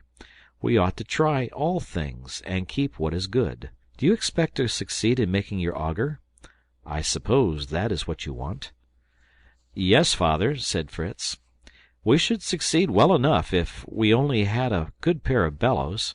You see, we have already got a tolerable point." Now Fritz could not believe anything was impossible. He had killed a kangaroo the evening before, and skinned it. The flesh made us a dinner. Of the skin he determined to make a pair of bellows. He nailed it, with the hair out, not having time to tan it, to 2 flat pieces of wood, with holes in them. To this he added a reed for the pipe. He then fixed it by means of a long cord and a post to the side of his fire, and Jack, with his hand or foot, blew the fire, so that the iron was speedily red hot and quite malleable. I then showed them how to twist the iron into a screw, rather clumsy, but which would answer the purpose tolerably well. At one end they formed a ring, in which we placed a piece of wood transversely, to enable them to turn the screw. We then made a trial of it. We placed a tree on 2 props, and Fritz and I managed the auger so well that we had our tree pierced through in a very little time, working first at one end and then at the other. Jack, in the meantime, collected the shavings we made, which he deposited in the kitchen for his mother's use, to kindle the fire. Ernest, meanwhile, was walking about, making observations, and giving his advice to his brothers on the architecture of their pavilions, till, seeing that they were going to bore another tree, he retired into the garden to see the embankment. He returned delighted with the improvements, and much disposed to take some employment. He wanted to assist in boring the tree, but we could not all work at it. I undertook this labor myself, and sent him to blow the bellows, while his brothers labored at the forge, the work not being too hard for his lame hand. My young smiths were engaged in flattening the iron to make joints to unite their pipes. They succeeded very well, and then began to dig the ground to lay them. Ernest, knowing something of geometry and land surveying, was able to give them some useful hints, which enabled them to complete their work successfully. Leaving them to do this, I employed myself in covering in my long colonnade. After I had placed on my columns a plank cut in arches which united them, and was firmly nailed to them, I extended from it bamboos placed sloping against the rock, and secured to it by cramps of iron, the work of my young smiths. When my bamboo roof was solidly fixed, the canes as close as possible, I filled the interstices with a clay I found near the river, and poured gum over it. I had thus an impervious and brilliant roof, which appeared to be varnished, and striped green and brown. I then raised the floor a foot, in order that there might be no damp, and paved it with the square stones I had preserved when we cut the rock. It must be understood that all this was the work of many days. I was assisted by Jack and Fritz, and by Ernest and Francis alternately, one always remaining with his mother, who was still unable to walk. Ernest employed his time, when at home, in making the straw bonnet, without either borrowing his brother's head for a model or letting any of them know what he was doing. Nevertheless, he assisted his brothers with their pavilions by his really valuable knowledge. They formed them very elegantly, something like a Chinese pagoda. They were exactly square, supported on 4 columns, and rather higher than the gallery. The roofs terminated in a point, and resembled a large parasol. The fountains were in the middle. The basins, breast high, were formed of the shells of 2 turtles from our reservoir, which were mercilessly sacrificed for the purpose, and furnished our table abundantly for some days. They succeeded the cassowary, which had supplied us very seasonably. Its flesh tasted like beef, and made excellent soup. But to return to the fountains. Ernest suggested the idea of ornamenting the end of the perpendicular pipe, which brought the water to the basin, with shells. Every sort might be collected on the shore, of the most brilliant colors and curious and varied shapes. He was passionately devoted to natural history, and had made a collection of these, endeavoring to classify them from the descriptions he met with in the books of voyages and travels. Some of these, of the most dazzling beauty, were placed round the pipe, which had been plastered with clay. From thence the water was received into a volute, shaped like an antique urn, and again was poured gracefully into the large turtle shell. A small channel conveyed it then out of the pavilions. The whole was completed in less time than I could have imagined, and greatly surpassed my expectations, conferring an inestimable advantage on our dwelling, by securing us from the heat. All honor was rendered to Master Francis the inventor, and the Franciade was written in large letters on the middle arch. Fritzia and Jackia were written in the same way over the pavilions. Ernest alone was not named, and he seemed somewhat affected by it. He had acquired a great taste for rambling and botanizing, and had communicated it also to Fritz. And now that our labors were ended at Tent-House, they left us to nurse our invalid, and made long excursions together, which lasted sometimes whole days. As they generally returned with some game or some new fruit, we pardoned their absence, and they were always welcome. Sometimes they brought a kangaroo, sometimes an agouti, the flesh of which resembles that of a rabbit, but is richer. Sometimes they brought wild ducks, pigeons, and even partridges. These were contributed by Fritz, who never went out without his gun and his dogs. Ernest brought us natural curiosities, which amused us much: stones, crystals, petrifactions, insects, butterflies of rare beauty, and flowers, whose colors and fragrance no one in Europe can form an idea of. Sometimes he brought fruit, which we always administered first to our monkey as taster. Some of them proved very delicious. Two of his discoveries especially were most valuable acquisitions: the guajaraba, on the large leaf of which one may write with a pointed instrument, and the fruit of which, a sort of grape, is very good to eat. Also the date palm, every part of which is so useful that we were truly thankful to heaven, and our dear boys for the discovery. Whilst young, the trunk contains a sort of marrow, very delicious. The date palm is crowned by a head formed of from 40 to 80 leafy branches, which spread round the top. The dates are particularly good about half dried, and my wife immediately began to preserve them. My sons could only bring the fruit now, but we proposed to transplant some of the trees themselves near our abode. We did not discourage our sons in these profitable expeditions, but they had another aim, which I was yet ignorant of. In the meantime, I usually walked with one of my younger sons towards Tent-House, to attend to our garden, and to see if our works continued in good condition to receive mamma, who daily improved. But I insisted on her being completely restored before she was introduced to them. Our dwelling looked beautiful amongst the picturesque rocks, surrounded by trees of every sort, and facing the smooth and lovely Bay of Safety. The garden was not so forward as I could have wished, but we were obliged to be patient, and hope for the best. End of chapter. Chapter 41. One day, having gone over with my younger sons to weed the garden and survey our possessions, I perceived that the roof of the gallery wanted a little repair, and called Jack to raise for me the rope ladder which I had brought from Falcon's Nest, and which had been very useful while we were constructing the roof. But we sought for it everywhere. It could not be found, and as we were quite free from robbers in our island, I could only accuse my elder sons, who had doubtless carried it off to ascend some tall cocoanut tree.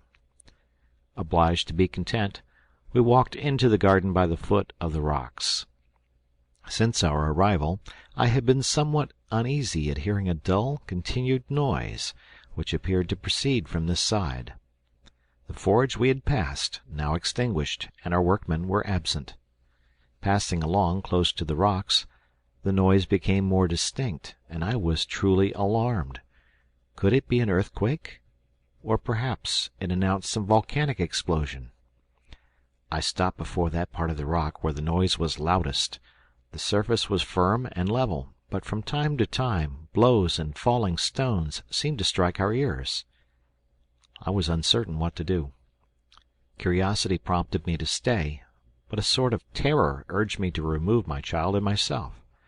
However, Jack, always daring, was unwilling to go till he had discovered the cause of the phenomenon. "If Francis were here," said he would fancy it was the wicked gnomes working underground, and he would be in a fine fright. For my part, I believe it is only people come to collect the salt in the rock." "People," said I. "You don't know what you're saying, Jack.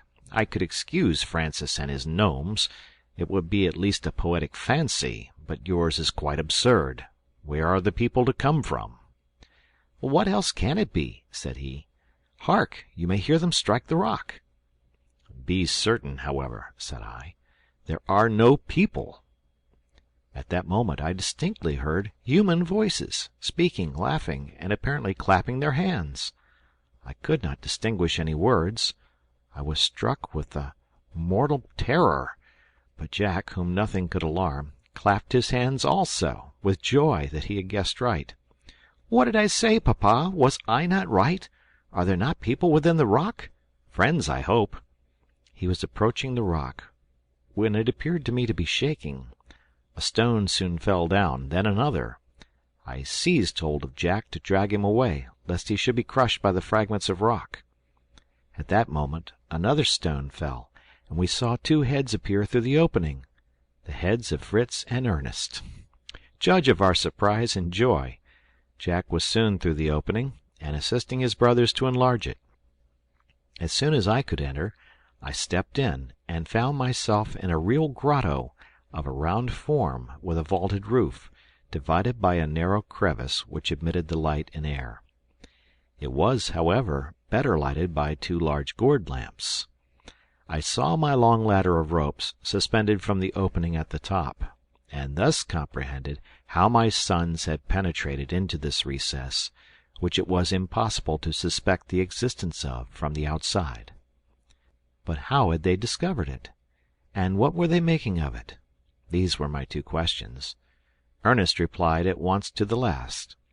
"I wished," said he, "to make a resting place for my mother when she came to her garden. My brothers have each built some place for her, and called it by their name. I had a desire that some place in our island might be dedicated to Ernest, and I now present to you the Grotto Ernestine." "And after all," said Jack, "it would make a pretty dwelling for the first of us that marries." "Silence, little giddy pate," said I. "Where do you expect to find a wife in this island? Do you think you shall discover one among the rocks, as your brothers have discovered the grotto? But tell me, Fritz, what directed you here?" "Our good star, father," said he. "Ernest and I were walking round these rocks, and talking of his wish for a resting place for my mother on her way to the garden. He projected a tent, but the path was too narrow to admit it, and the rock, heated by the sun, was like a stove. We were considering what we should do, when I saw on the summit of the rock a very beautiful little unknown quadruped. From its form I should have taken it as a young chamois, if I had been in Switzerland, but Ernest reminded me that the chamois was peculiar to cold countries, and he thought it was a gazelle or antelope, probably the gazelle of Guinea or Java, called by naturalists the chevrotain. You may suppose I tried to climb the rock on which this little animal remained standing, with one foot raised, and its pretty head turning first to one side and then to the other, but it was useless to attempt it here, where the rock was smooth and perpendicular. Besides, I should have put the gazelle to flight, as it is a timid and wild animal. I then remembered that there was a place near Tent House where a considerable break occurred in the chain of rocks, and we found that, with a little difficulty, the rock might be scaled by ascending this ravine. Ernest laughed at me, and asked me if I expected the antelope would wait patiently till I got to it. No matter, I determined to try, and I told him to remain. But he soon determined to accompany me, for he fancied that in the fissure of a rock he saw a flower of a beautiful rose color, which was unknown to him. My learned botanist thought it might be an erica, or heath, and wished to ascertain the fact. One helping the other, we soon got through all difficulties, and arrived at the summit, and here we were amply repaid by the beautiful prospect on every side. We will talk of that afterwards, father. I have formed some idea of the country which these rocks separate us from. But to return to our grotto. I went along, first looking for my pretty gazelle, which I saw licking a piece of rock where doubtless she found some salt. I was hardly 100 yards from her, my gun ready, when I was suddenly stopped by a crevice which I could not cross, though the opening was not very wide. The pretty quadruped was on a rock opposite to me, but of what use would it have been to shoot it when I could not secure it? I was obliged to defer it until a better opportunity offered, and turned to examine the opening, which appeared deep. Still I could see that the bottom of the cavity was white, like that of our former grotto. I called Ernest, who was behind me with his plants and stones, to impart to him an idea that suddenly struck me. It was to make this the retreat for my mother. I told him that I believed the floor of the cave was nearly on a level with the path that led to the garden, and we had only to make an opening in the form of a natural grotto, and it would be exactly what he wished. Ernest was much pleased with the idea, and said he could easily ascertain the level by means of a weight attached to a string. But though he was startled at the difficulty of descending to our labor every day, and returning in the evening, he would not agree to my wish of beginning at the outside of the rock, as we had done in our former grotto. He had several reasons for wishing to work from within. "In the first place," said he, "it will be so much cooler this summer weather, we should soon unable to go on laboring before the burning rock. Then our path is so narrow that we should not know how to dispose of the rubbish. In the interior it will serve us to make a bench round the grotto. Besides, I should have such pleasure in completing it secretly and unsuspected, without any assistance or advice except yours, my dear Fritz, which I accept with all my heart. So pray find some means of descending and ascending readily." I immediately recollected your rope ladder, father. It was 40 feet long, and we could easily fasten it to the point of the rock. Ernest was delighted and sanguine. We returned with all speed. We took first a roll of cord and some candles, then the rope ladder, which we rolled up as well as we could, but had great difficulty in conveying it up to the rock. Once or twice, when the ascent was very difficult, we were obliged to fasten a cord to it and draw it up after us. But determination, courage, and perseverance overcame all obstacles. We arrived at the opening, and, on sounding it, we were glad to find our ladder would be long enough to reach the bottom. We then measured the outside of the rock, and ascertained that the floor of the grotto was near the same level as the ground outside. We remembered your lessons, father, and made some experiments to discover if it contained mephitic air. We first lighted some candles, which were not extinguished. We then kindled a large heap of sticks and dried grass, which burned well, the smoke passing through the opening like a chimney. Having no uneasiness about this, we deferred our commencement till the next day. Then we lighted the forge, and pointed some iron bars we found in the magazine. These were to be our tools to break open the rock. We secured also your chisel, as well as some hammers, and all our tools were thrown down below. We then arranged 2 gourds to serve us for lamps, and when all was ready, and our ladder firmly fixed, we descended ourselves, and we have nothing more to tell you, except that we were very glad when we heard your voices outside, at the very time when our work was drawing to an end. We were sure, when we distinguished your voices so clearly, that we must be near the external air. We redoubled our efforts, and here we are. Now tell us, father, are you pleased with our idea, and will you forgive us for making a mystery of it?" I assured them of my forgiveness, and my cordial approbation of their manly and useful enterprise, and made Ernest happy by declaring that it should always be called the Grotto Ernestine. "Thanks to you all, my dear children," said I. "Your dear mamma will now prefer Tent House to Falcon's Nest, and will have no occasion to risk breaking a limb in descending a winding staircase. I will assist you to enlarge the opening, and as we will leave it all the simplicity of a natural grotto, it will soon be ready." We all set to work. Jack carried away the loosened stones and rubbish, and formed benches on each side of the grotto. With what had fallen outside, he also made 2 seats in the front of the rock, and before evening all was complete. Fritz ascended to unfasten the ladder, and to convey it by an easier road to Tent House. He then rejoined us, and we returned to our castle in the air, which was henceforward only to be looked on as a pleasure house. We resolved, however, to establish here, as we had done at our farm, a colony of our cattle, which increased daily. We had now a number of young cows, and which were most useful for our support. We wished, however, for a female buffalo, as the milk of that animal makes excellent cheese. Conversing on our future plans, we soon reached home and found all well. End of chapter. Chapter 42. In a few days we completed the Grotto Ernestine. It contained some stalactites, but not so many as our former grotto. We found, however, a beautiful block of salt, all resembled white marble, of which Ernest formed a sort of altar, supported by 4 pillars, on which he placed a pretty vase of citron wood, which he had turned himself, and in which he arranged some of the beautiful erica which had been the cause of his discovering the grotto. It was one of those occasions when his feelings overcame his natural indolence, when he became for a time the most active of the 4, and brought forward all his resources, which were many. This indolence was merely physical, when not excited by any sudden circumstance, or by some fancy which soon assumed the character of a passion. He loved ease, and to enjoy life tranquilly and study. He improved his mind continually, as well by his excellent memory as by natural talent and application.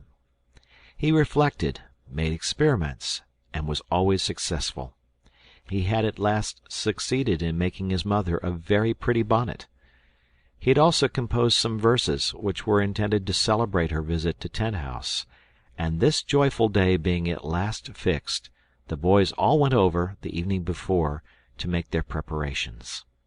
The flowers that the storm had spared were gathered to ornament the fountains, the altar, and the table, on which was placed an excellent cold dinner, entirely prepared by themselves.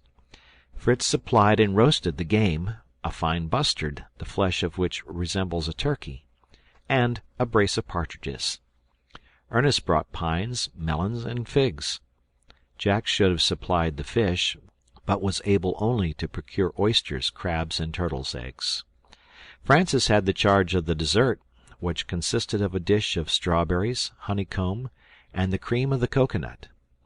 I had contributed a bottle of Canary wine, that we might drink Mamma's health. All was arranged on a table in the middle of the Franciade, and my sons returned to accompany the expedition next day. The morning was beautiful, and the sun shone brightly on our emigration. My wife was anxious to set out, expecting that she should have to return to her dwelling. Though her leg and foot were better, she still walked feebly, and she begged us to harness the cow and ass to the cart, and to lead them as gently as possible. "I will only go a little way the first day," said she, "for I am not strong enough to visit Tent House yet." We felt quite convinced that she would change her opinion when once in her litter. I wished to carry her down the staircase, but she declined, and descended very well with the help of my arm. When the door was opened, and she found herself once more in the open air, surrounded by her children, she thanked God with tears of gratitude for her recovery, and all his mercies to us. Then the pretty osier carriage arrived. They had harnessed the cow and young bull to it. Francis, answering for the docility of Valiant, provided he guided him himself. Accordingly, he was mounted before, his cane in his hand, and his bow and quiver on his back, very proud to be mamma's charioteer. My other 3 boys, mounted on their animals, were ready before, to form the advance guard, while I proposed to follow and watch over the whole. My wife was moved even to tears, and could not cease admiring her new carriage, which Fritz and Jack presented to her as their own work. Francis, however, boasted that he had carded the cotton for the soft cushion on which she was to sit, and I that I had made it. I then lifted her in, and as soon as she was seated, Ernest came to put her new bonnet on her head, which greatly delighted her. It was of fine straw, and so thick and firm that it might even defend her from the rain. But what pleased her most was, that it was the shape worn by the Swiss peasants in the canton of Vaud, where my dear wife had resided some time in her youth. She thanked all her dear children, and felt so easy and comfortable in her new conveyance, that we arrived at Family Bridge without her feeling the least fatigue. Here we stopped.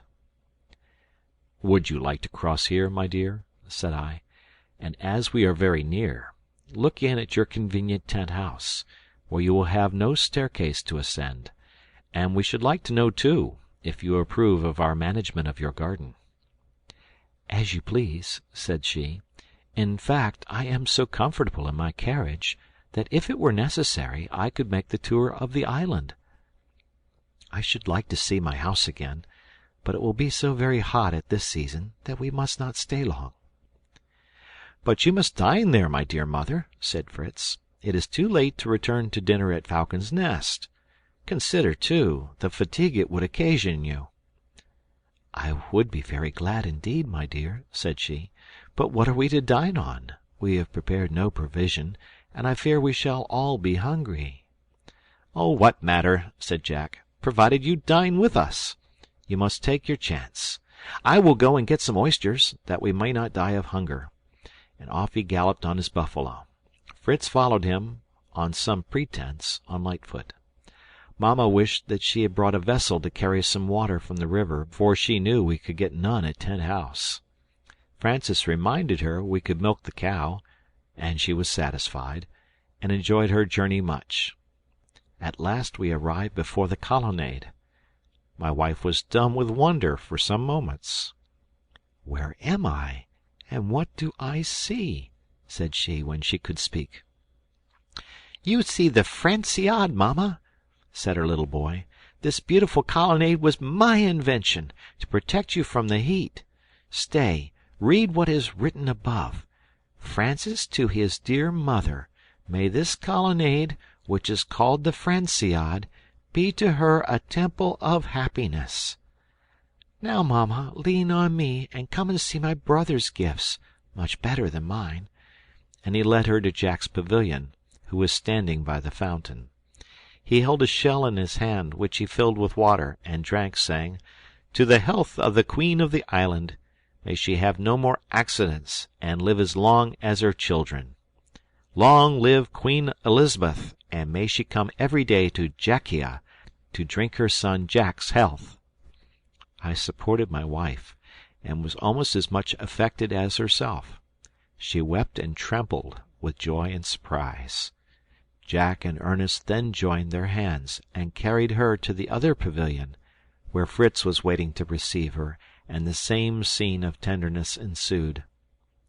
"Accept this pavilion, dear mother," said he, "and may Fritzia ever make you think on Fritz." The delighted mother embraced them all, and observing Ernest's name was not commemorated by any trophy, thanked him again for her beautiful bonnet. She then drank some of the delicious water of the fountain, and returned to seat herself at the repast, which was another surprise for her. We all made an excellent dinner, and at the dessert I handed my canary wine round in shells, and then Ernest rose and sung us very prettily, to a familiar air, some little verses he had composed. "On this festive happy day let us pour our grateful lay, since heaven has hushed our mother's pain and given her to her sons again. Then from this quiet, lovely home never, never may we roam. All we love around us smile, joyful is our desert isle. When o'er our mother's couch we bent, fervent prayers to heaven we sent, and God has spared that mother dear, to bless her happy children here. Then from this quiet, lovely home, never, never may we roam. All we love around us smile, joyful is our desert isle. We all joined in the chorus, and none of us thought of the ship, of Europe, or of anything that was passing in the world. The island was our universe, and Tent House was a palace we would not have exchanged for any the world contained. This was one of those happy days that God grants us sometimes on earth, to give us an idea of the bliss of heaven, and most fervently did we thank Him, at the end of our repast, for all His mercies and blessings to us. After dinner, I told my wife she must not think of returning to Falcon's Nest, with all its risk of storms and the winding staircase, and she could not better recompense her sons for their labors than by living among them. She was of the same opinion, and was very glad to be so near her kitchen and her stores, and to be able to walk alone with the assistance of a stick in the colonnade, which she could do already. But she made me promise to leave Falcon's Nest as it was. It would be a pretty place to walk to, and besides, this castle in the air was her own invention. We agreed that this very evening she should take possession of her own pretty room, with the good felt carpet, on which she could walk without fear, and that on the next day I should go with my elder sons and the animals to bring the cart, such utensils as we needed, and above all, the poultry. Our dogs always followed their masters, as well as the monkey and jackal, and they were so domesticated we had no trouble with them. I then prevailed on my wife to go into her room and rest for an hour, after which we were to visit the garden. She complied, and after her repose found her 4 sons ready to carry her in her litter as in a sedan chair. They took care to bring her straight to the grotto, where I was waiting for her. This was a new surprise for the good mother. She could not sufficiently express her astonishment and delight when Jack and Francis, taking their flageolets, accompanied their brothers, who sung the following verse, which Ernest had added to his former attempt. Dear mother, let this gift be mine, accept the grotto Ernestine. May all your hours be doubly blessed within this tranquil place of rest. Then from this quiet, lovely home, never, never may we roam. All we love around us smile, joyful is our desert isle. What cause had we to rejoice in our children? We could not but shed tears to witness their affection and perfect happiness. Below the vase of flowers, on the block of salt, Ernest had written, Ernest, assisted by his brother Fritz, has prepared this grotto as a retreat for his beloved mother when she visits her garden. Ernest then conducted his mother to one of the benches, which he had covered with soft moss, as a seat for her, and there she rested at her ease to hear the history of the discovery of the grotto. It was now my turn to offer my present, the garden, the embankment, the pond, and the arbor. She walked, supported by my arm, to view her little empire, and her delight was extreme. The pond, which enabled her to water her vegetables, particularly pleased her, as well as her shady arbor, under which she found all her gardening tools, ornamented with flowers, and augmented by 2 light watering pans, constructed by Jack and Francis from 2 gourds. They had canes for spouts, with the gourd bottles at the end, pierced with holes, through which the water came in the manner of a watering pan. The embankment was also a great surprise. She proposed to place plants of pines and melons on it, and I agreed to it. Truly did she rejoice at the appearance of the vegetables, which promised us some excellent European provision, a great comfort to her. After expressing her grateful feelings, she returned to the grotto, and seating herself in her sedan chair, returned to Tent House, to enjoy the repose she needed after such a day of excitement. We did not, however, lie down before we had together thanked God for the manifold blessings He had given us, and for the pleasure of that day. "If I had been in Europe," said my dear wife, "on the festival of my recovery, I should have received a nosegay, a ribbon, or some trinket. Here I have been presented a carriage, a colonnade, pavilions, ornamental fountains, a large grotto, a garden, a pond, an arbor, and a straw bonnet." Chapter 43. The next and following days were spent in removing our furniture and property, particularly our poultry, which had multiplied greatly. We also constructed a poultry yard at a sufficient distance from our house to save our sleep from disturbance, and still so near that we could easily tend them. We made it as a continuation of the colonnade, and on the same plan, but enclosed in the front by a sort of wire trellis work, which Fritz and Jack made wonderfully well. Fritz, who had a turn for architecture and mechanics, gave me some good hints, especially one which we put into execution. This was to carry the water from the basin of the fountain through the poultry yard, which enabled us also to have a little pond for our ducks. The pigeons had their abode above the hen roosts in some pretty baskets, which Ernest and Francis made, similar to those made by the savages of the Friendly Isles, of which they had seen engravings in Cook's Voyages. When all was finished, my wife was delighted to think that even in the rainy season she could attend to her feathered family and collect their eggs. "What a difference," said she, admiring the elegance of our buildings, "what a difference between this tent-house and the original dwelling that suggested the name to us, and which was our only shelter 4 years ago. What a surprising progress luxury has made with us in that time! Do you remember, my dear, the barrel which served us for a table, and the oyster shells for spoons, and the tent where we slept, crowded together on dried leaves, and without undressing, and the river half a mile off, where we were obliged to go to drink if we were thirsty? Compared to what we were then, we are now great lords." "Kings, you mean, mamma," said Jack, "for all this island is ours, and it is quite like a kingdom." "And how many millions of subjects does Prince Jack reckon in the kingdom of his august father?" said I. Prince Jack declared he had not yet counted the parrots, kangaroos, agoutis, and monkeys. The laughter of his brothers stopped him. I then agreed with my wife that our luxuries had increased, but I explained to her that this was the result of our industry. All civilized nations have commenced as we did. Necessity has developed the intellect which God has given to man alone, and by degrees the arts have progressed, and knowledge has extended more perhaps than is conducive to happiness. What appeared luxury to us now was still simplicity compared with the luxury of towns, or even villages among civilized nations. My wife declared she had everything she wished for, and should not know what more to ask for, as we now had only to rest and enjoy our happiness.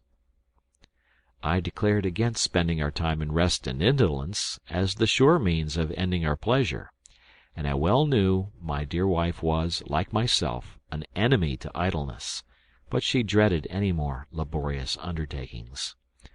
"But, mamma," said Fritz, "you must let me make a mill under the cascade. It will be so useful when our corn grows, and even now for the maize. I also think of making an oven in the kitchen, which will be very useful for you to bake your bread in." "These would indeed be useful labours," said the good mother, smiling. "But can you accomplish them?" "I hope so," said Fritz, "with the help of God and that of my dear brothers." Ernest promised his best aid in return for his brother's kind services in forming his grotto, only requesting occasional leisure for his natural history collections.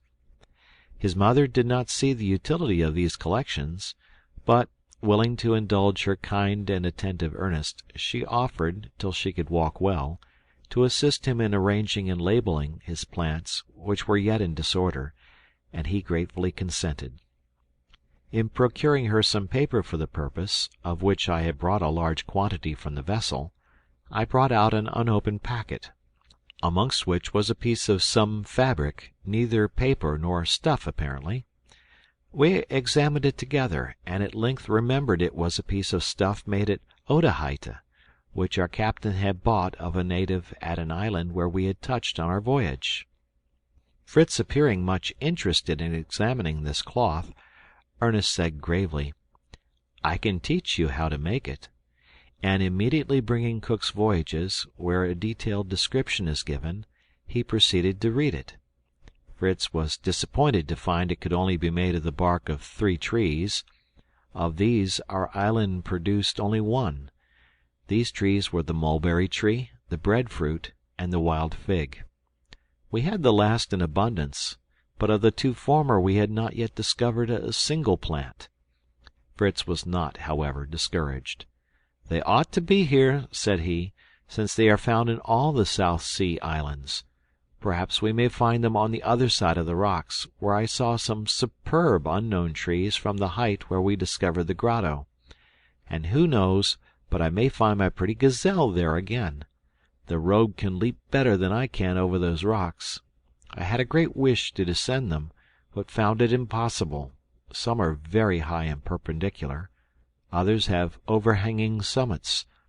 I might, however, get round as you did by the pass, between the torrent and the rocks at Great Bay." Jack offered to be his guide, even with his eyes shut, into that rich country where he conquered and captured his buffalo, and Ernest begged to be of the party. As this was an expedition I had long projected, I agreed to accompany them next day, their mother being content to have Francis left with her as a protector. I cautioned Fritz not to fire off his gun when we approached the buffaloes, as any show of hostility might render them furious. Otherwise the animals, unaccustomed to man, had no fear of him, and will not harm him. "In general," added I cannot sufficiently recommend to you to be careful of your powder. We have not more than will last us a year, and there may be a necessity to have recourse to it for our defence." "I have a plan for making it," said Fritz, who never saw a difficulty in anything. "I know it is composed of charcoal, saltpetre, and sulphur, and we ought to find all these materials in the island. It is only necessary to combine them, and to form it into little round grains. This is my only difficulty, but I will consider it over, and I have my mill to think on first. I have a confused recollection of a powder manufactory at Berne. There was some machinery which went by water. This machinery moved some hammers, which pounded and mixed the ingredients. Was this not the case, father?" "Something like it," said I, "but we have many things to do before making powder. First, we must go to sleep. We must set out before daybreak, if we intend to return tomorrow evening." We did indeed rise before the sun, which would not rise for us. The sky was very cloudy, and shortly we had an abundant and incessant rain, which obliged us to defer our journey, and put us all in bad humour. But my wife, who was not sorry to keep us with her, and who declared this gracious rain would water her garden, and bring it forward. Fritz was the first who consoled himself. He thought on nothing but building mills and manufacturing gunpowder. He begged me to draw him a mill.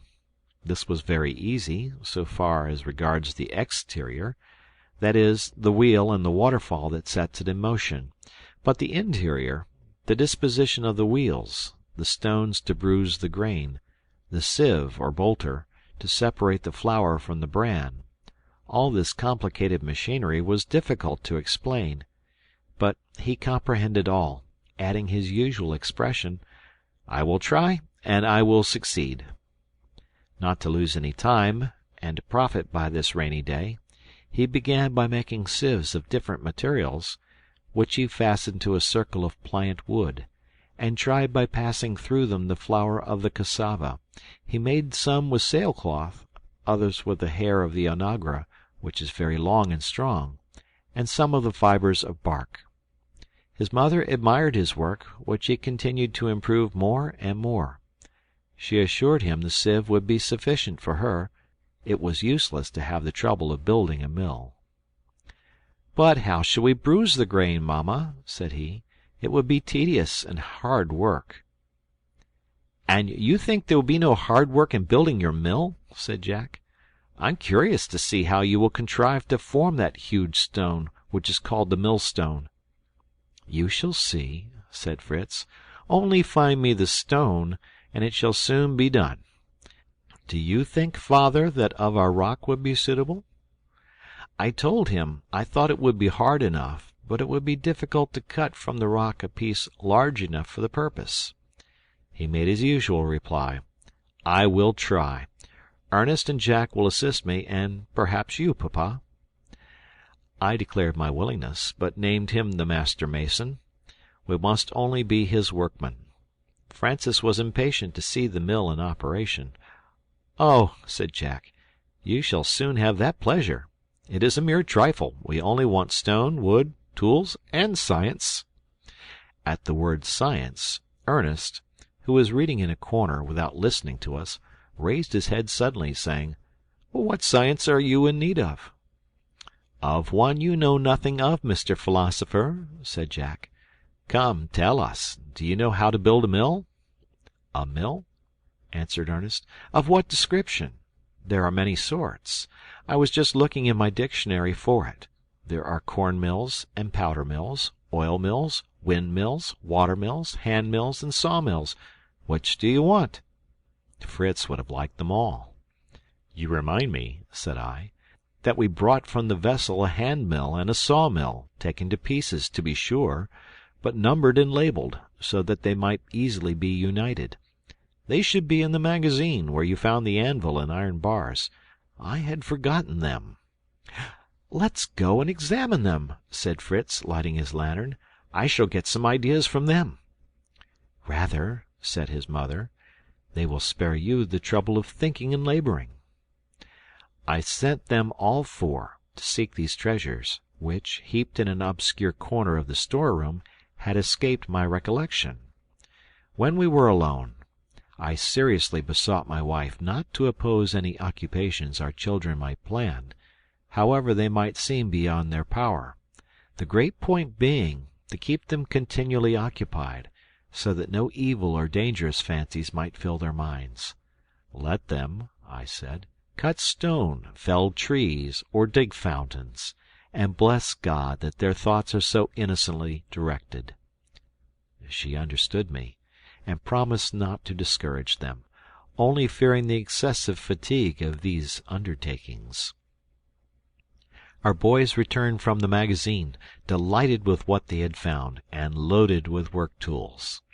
Those of the masons, the chisel, the short hammer, and the trowel, were not to be found, and rarely are taken out to sea. But they had collected a great number of carpenters' tools, saws, planes, rules, etc., and now that Fritz was a smith, he had no difficulty in making any tool he wanted. He was loaded on each shoulder, and in each hand he brought a specimen of gunpowder.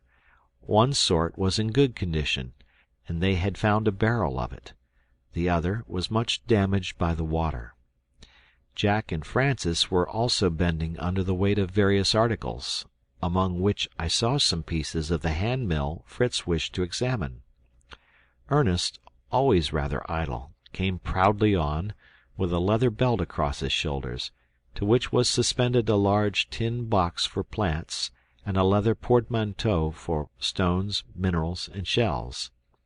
His brothers, even Francis, rallied him unmercifully on his immense burden. One offered to help him, another to go and bring the ass. He preserved his grave and thoughtful air, and extended himself on a seat near his mother, who was occupied with his specimens of natural history. Jack deposited his load in a corner and ran out. We soon saw him return with a huge screw machine on his head, which he placed before Ernest, saying with an air of respect, "I have the honor to bring for his Highness the Prince of the Idle Penguins, the press for his august plants, which his Highness doubtless found too heavy, and truly it is no little weight." Ernest did not know whether to thank him or be angry, but he decided to join him in the jest, and therefore answered gravely that he was distressed that His Highness the Prince of the Monkeys should have taken so much trouble to oblige him, that he ought to have employed some of his docile subjects to do it. After all, he confessed that the press, which he had not noticed, gave him great pleasure, and he placed some plants in it immediately, which he had collected the evening before.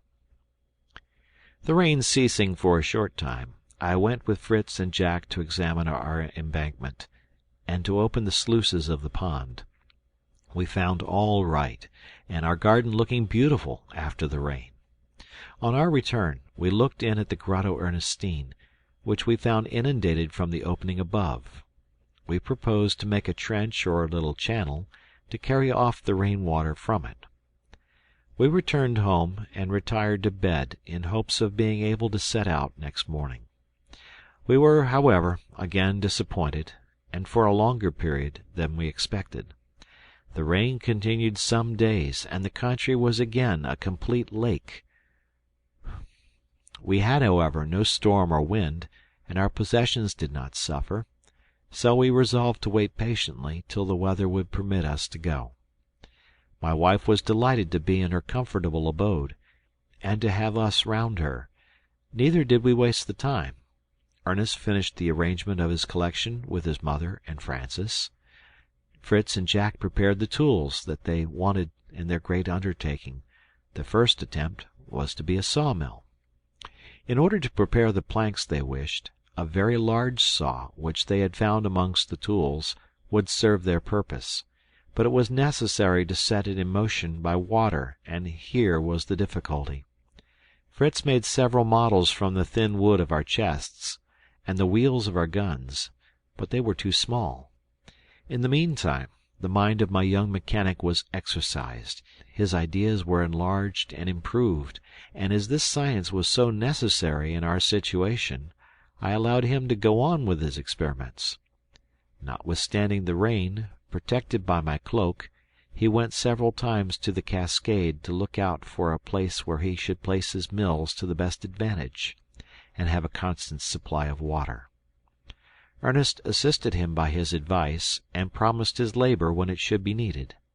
Jack and Francis were helping their mother to card cotton, of which she had made a large collection, intending to spin it for our clothing, and I exercised my mechanical talents in turning a large wheel for her, which was necessary should revolve very easily, her leg being still stiff, and a reel, by which 4 bobbins were filled at once by turning a handle. These different occupations aided us to pass the rainy season, which visited us earlier this year, and did not remain so long. My wife knew something of dyeing cloth, and some of the plants she had helped Ernest to dry having left their color on the papers, she made some experiments, and succeeded in obtaining a very pretty blue to dye our clothes with, and with the cochineal from our fig tree, a beautiful red-brown, with which she had dyed for herself a complete dress. Thus passed several weeks. Ernest read to us from some amusing or instructive work every evening, and when his collections were all put in order, he worked at his lathe, or at the business of weaving. At last the sun appeared. We spent some days enjoying it in our delightful colonnade. We went to visit the grotto and the garden, where all was going on well. The embankment had prevented the inundation. Satisfied with our work, we now fixed our departure for the next day, once more hoping the rain would not come again to disappoint us. End of chapter. Chapter 44. The next day the weather was delightful. We rose before daybreak. My eldest sons took their work tools, which we might want, and their guns also, but under the condition that they should not use them till I gave the word "fire." I carried the bag of provisions. Our flock of sheep had increased so much at the farm that we allowed ourselves to kill one, and my wife had roasted a piece for us the preceding evening. To this we added a cake of cassava, and for our dessert we depended on the fruits of the trees we might discover. But, previous to our departure, while I was taking leave of my wife and Francis, I heard a dispute in the colonnade, which I hastened to learn the cause of. I found it was a question between Fritz and Jack whether we should make the tour of the island by sea or land, and each was anxious for my support. Fritz complained that, since their 2 expeditions in the canoe, Jack believed himself the first sailor in the world, and that they had given him the name of Lord of the Waves, because he was constantly saying, "When I was under the waves, when the waves were washing over me, do you think that they left me dry?" "No, Mr. Sportsman," said Jack. "You have got enough of them, and that's the reason you don't wish to try them again. For my part, I love the waves, and I sing, 'The sea, the sea, it was the sea that brought us here.'" "What a boaster you are," said Fritz. "It was only yesterday you said to me, 'I will guide you. I know the way by the rocks. I got my buffalo there, and I intend to have another.' Was it in the pinnace you intended to pass the defile and pursue buffaloes?" "No, no, I meant on foot," said Jack. "But I thought we should be only 2 then. Now, as we are 4, Papa at the helm and 3 bold rowers, why should we fatigue ourselves in making the tour of the island on our legs, when we have a good vessel to carry us? What says Mr. Philosopher, the Prince of Idlers, to it?" "For my part," said Ernest quietly, "I'm quite indifferent whether I use my legs in walking or my arms in rowing. It is equally fatiguing. But walking gives me more chance of filling my plant box and my game bag." "And does he think," added Fritz, "that the mulberry and breadfruit trees, which we shall certainly find on the other side, grow on the sea, without naming my gazelle, which does not run over the waves?" "No, it is waiting, without moving, for you to shoot it," said Jack. "And, Ernest, perhaps you may find on the sea some of those curious things, half plants, half animals, which you were showing me in a book." "The zoophytes, or polypi, for they are of the same family, though there are more than 1,000 species," said Ernest, charmed to display his knowledge. But I stopped him by saying, "We will dispense with 1,000 names at present. After hearing all your arguments, attend to mine. Even Jack must yield to them. Our principal aim now being to search for the trees we are in need of, and to examine the productions of the island, our most sensible plan will be to walk." Jack still contended that we might land occasionally, but I showed him the danger of this, the island being in all probability surrounded by reefs, which might extend so far into the sea as to take us out of the sight of the island. This I intended to ascertain some day, and in the meantime I proposed to them that we should endeavor to find a pass round the rocks on our side, from whence we could walk to the defile at the other end, take our canoe, which we had left at anchor near the great bay, and return to Tent House. Jack was in ecstasies. He declared the pass must be very well concealed that escaped his search, and, seizing his lasso and his bow, rushed out the first, singing, "The sea, the sea!" "There goes a sailor formed by nature," thought I, as we followed the course of the chain of rocks to the left of our dwelling. It conducted us first to the place of our landing, that little uncultivated plain of triangular form, of which the base was washed by the sea, and the point was lost among the rocks. I found here some traces of our first establishment, but how wretched all appeared, compared with our present comforts! We tried here in vain to find a passage to cross the rocks. The chain was everywhere like an impenetrable wall. We arrived at the ravine Fritz and Ernest had scaled, when they had discovered their grotto, and truly nothing but the courage and rashness of youth could have undertaken this enterprise, and continued it daily for 3 weeks. It appeared to me almost impossible. Fritz offered to ascend, to show me how they had accomplished it, but I would not consent, as it could serve no useful purpose. I thought it better for us to proceed to the border of the island, where it was not impossible that there might be a small space on the strand between the rocks and the sea, round which we could pass. From my son's being able to distinguish from the summit the country on the other side, It was evident the chain of rocks could not be very broad.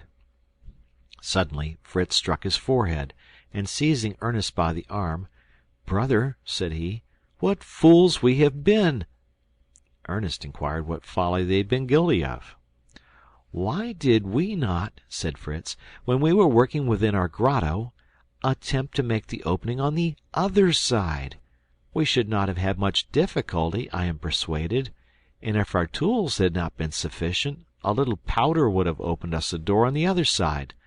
Only consider, father, the convenience of bringing the cart loaded with the trees we wanted through our grotto, and to be able to go a-hunting without having I don't know how many miles to go." "Well, we can still do that," said Ernest, in his usual calm, grave manner. "If we do not find another passage, we will make one through the Grotto Ernestine, with Mamma's permission, as it is her property." This idea of my son appeared good. It was quite certain from our experience at Tent House and in the grotto that the cavity in the rocks was of very great extent, and it did not appear difficult to pierce through to the other side. But some other chain of rocks, some gigantic tree, some hill at the end of our tunnel, might render all our labor useless. I proposed that we should defer our work till we had examined the nature of the ground on the other side. My sons agreed, and we proceeded with renewed courage, when we were suddenly checked by the sight of the sea beating against a perpendicular rock of terrific height, which terminated our island on this side, and did not give us a chance of going on. I saw the rock did not extend far, but how to get round it I could not devise. I did not conceive we could get the pinnace round, as the coast seemed surrounded by reefs. Masses of rock stood up in the sea, and the breakers showed us that more were hidden. After much consideration and many plans, Ernest proposed that we should swim out to the uncovered rocks and endeavor to pass around.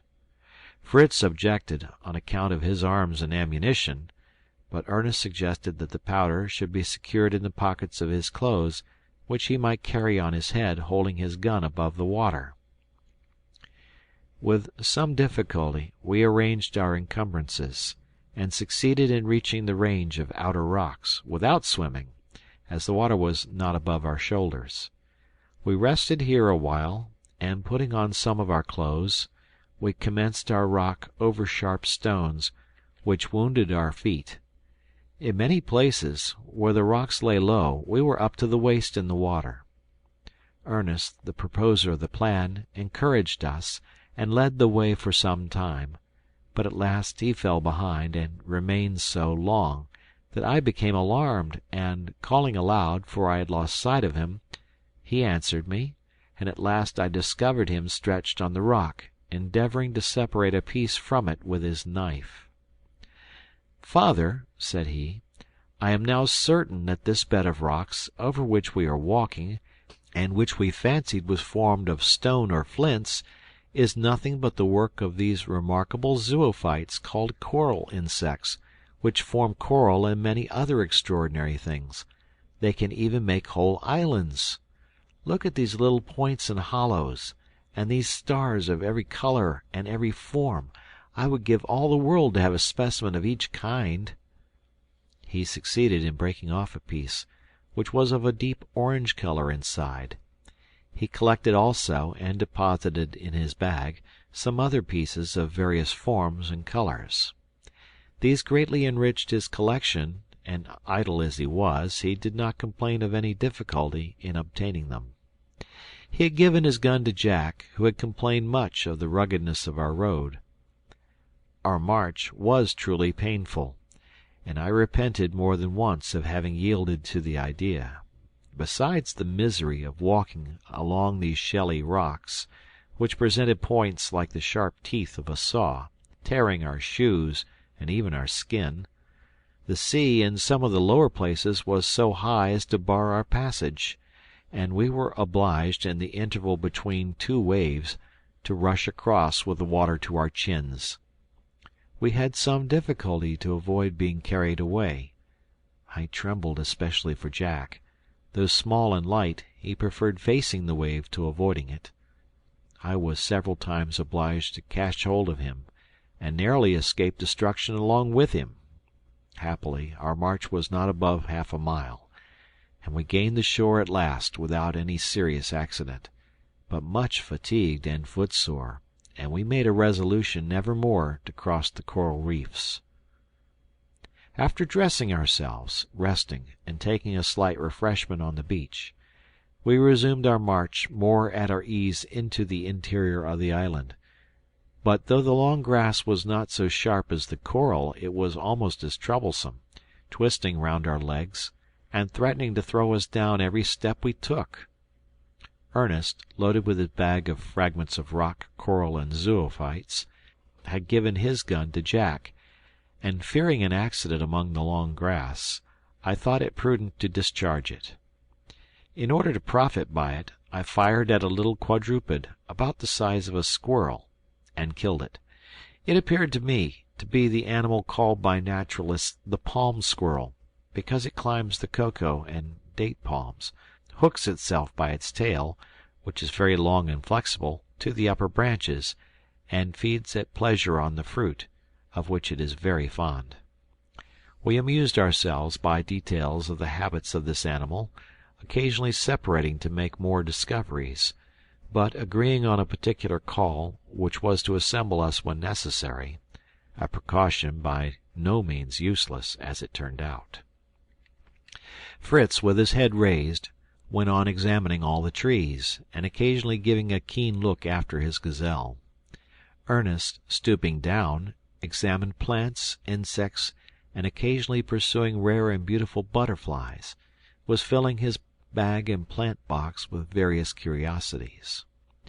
Jack, with his lasso in his hand, prepared himself to fling it round the legs of the first buffalo he met with, and was vexed when he did not see any. For my own part, I was engaged in surveying the chain of rocks, in order to discover that which contained the Grotto Ernestine. It was easy to recognize it, from its summit cleft in two, and I wished to ascertain as nearly as possible if the cleft extended to the base of the rock, as this would render our work much easier. This side of the island did not resemble that near the great bay, with which Jack and I had been so much charmed. The island was much narrower here, and instead of the wide plain crossed by a river, divided by delightful woods, giving an idea of paradise on earth, we were journeying through a contracted valley lying between the rocky wall which divided the island and a chain of sandy hills, which hid the sea and sheltered the valley from the wind.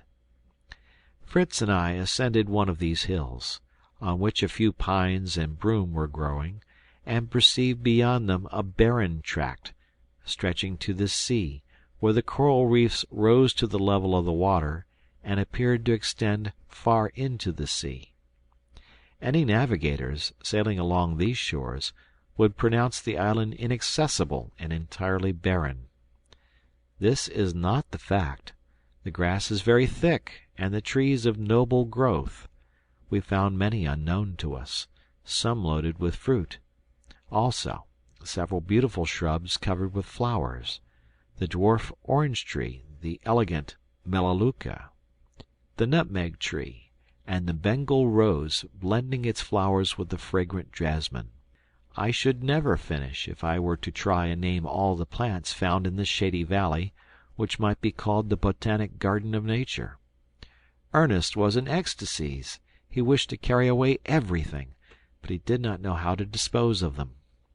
"Ah!" said he, "if only our grotto was open on this side!" At this moment Fritz came running out of breath, crying out, "The breadfruit tree! I have found the breadfruit tree! Here is the fruit! Excellent, delicious bread! Taste it, father! Here, Ernest, here, Jack!" And he gave each of us a part of an oval fruit, about the size of an ordinary melon, which really seemed very good and nourishing. "There are many of these trees," continued he, "loaded with fruit. Would that we had our grotto opened, that we might collect a store of them now that they are ripe."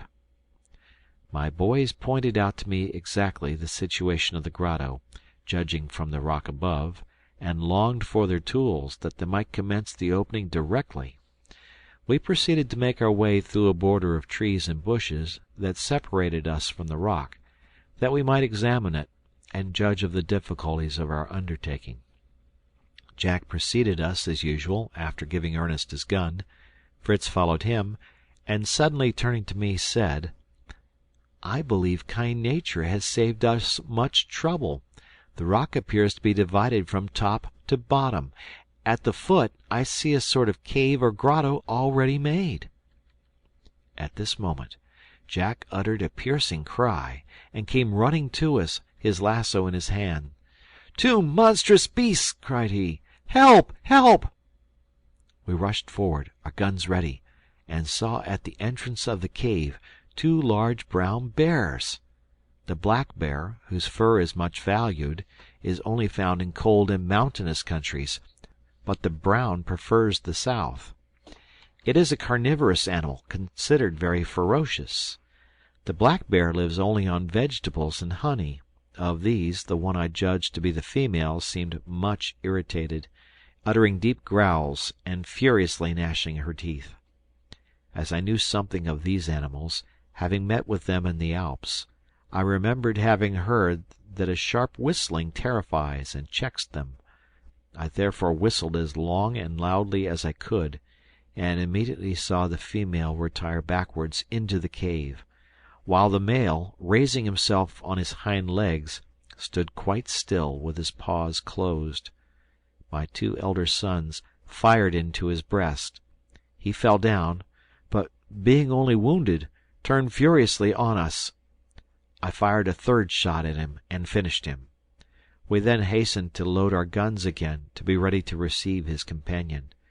Jack wished to use his lasso, but I explained to him that the legs of the bear were too short and thick for such a measure to be successful. He related to us that having entered the cave he saw something moving at the bottom. He took up a stone and threw it with all his strength at the object. Immediately he heard a frightful growling, and saw 2 large beasts coming towards him. He had barely time to escape and call for help, and then to hide himself behind a tree. To save ourselves from the other bear, it was necessary that we should take some prompt measures. We therefore advanced and formed a line of battle before the entrance of the cave. I then called "Fire!" and we all 3 fired off our pieces at the same moment. A ferocious roar made us hope they had taken effect. But to make sure, and to prevent the escape of the animal, if it was still living, we gathered a large heap of branches and dried leaves before the opening, to which I set fire. As soon as it blazed, we saw by the light the bear laid motionless on its side, but it is well known that this animal is crafty enough sometimes to feign itself dead, till its enemy approaches near enough to be in its power, when it seizes him in its enormous paws and strangles him. We took a lighted branch, and approached with great precaution. The cave did not extend far. The animal was lying on a heap of dried leaves, prepared for its young ones. I ascertained that it was really dead. I then, with the assistance of my sons, drew it out of the cave, which was too dark for work, and I wished to secure the rich and beautiful skins, which might be useful to us in winter. We set to work, and as the animals were still warm, we succeeded more easily than I could have expected. But the skins were so heavy it was almost impossible to remove them. We therefore left them in the cave, the bottom of which was sandy, closing the entrance with boughs, that no animal might enter to devour them, and abandoned the 2 bodies, only regretting the abundance of fat, which would have been useful for many domestic purposes. End of chapter. Chapter 45. We resumed our march, thanking God for our preservation from this danger, in which my dear Jack, at any rate, might have perished. As a proof and a trophy of our adventure, we cut off the 4 paws of the animal to carry to my wife. It is said that these form a very delicious dish, fit for the tables of kings. The valley now began to expand, and presented a more varied appearance. It was intersected with beautiful plains or savannas, of which the grass had evidently been eaten, and with more extensive woods, through which we had great difficulty in forcing a passage, so thick and entangled were the lianas and underwood. We succeeded in passing them by keeping at the borders, where we also felt in greater safety from the wild beasts and reptiles, of which we saw many species that had their abode at the foot of the rocks. Besides the fatigue of our journey, we were tormented with thirst, never having seen any water since we left the sea. The soil was so moist that I was of opinion we might have found water by digging, but having been compelled to leave our spades when we came along the reef, we had no tools suitable for the purpose.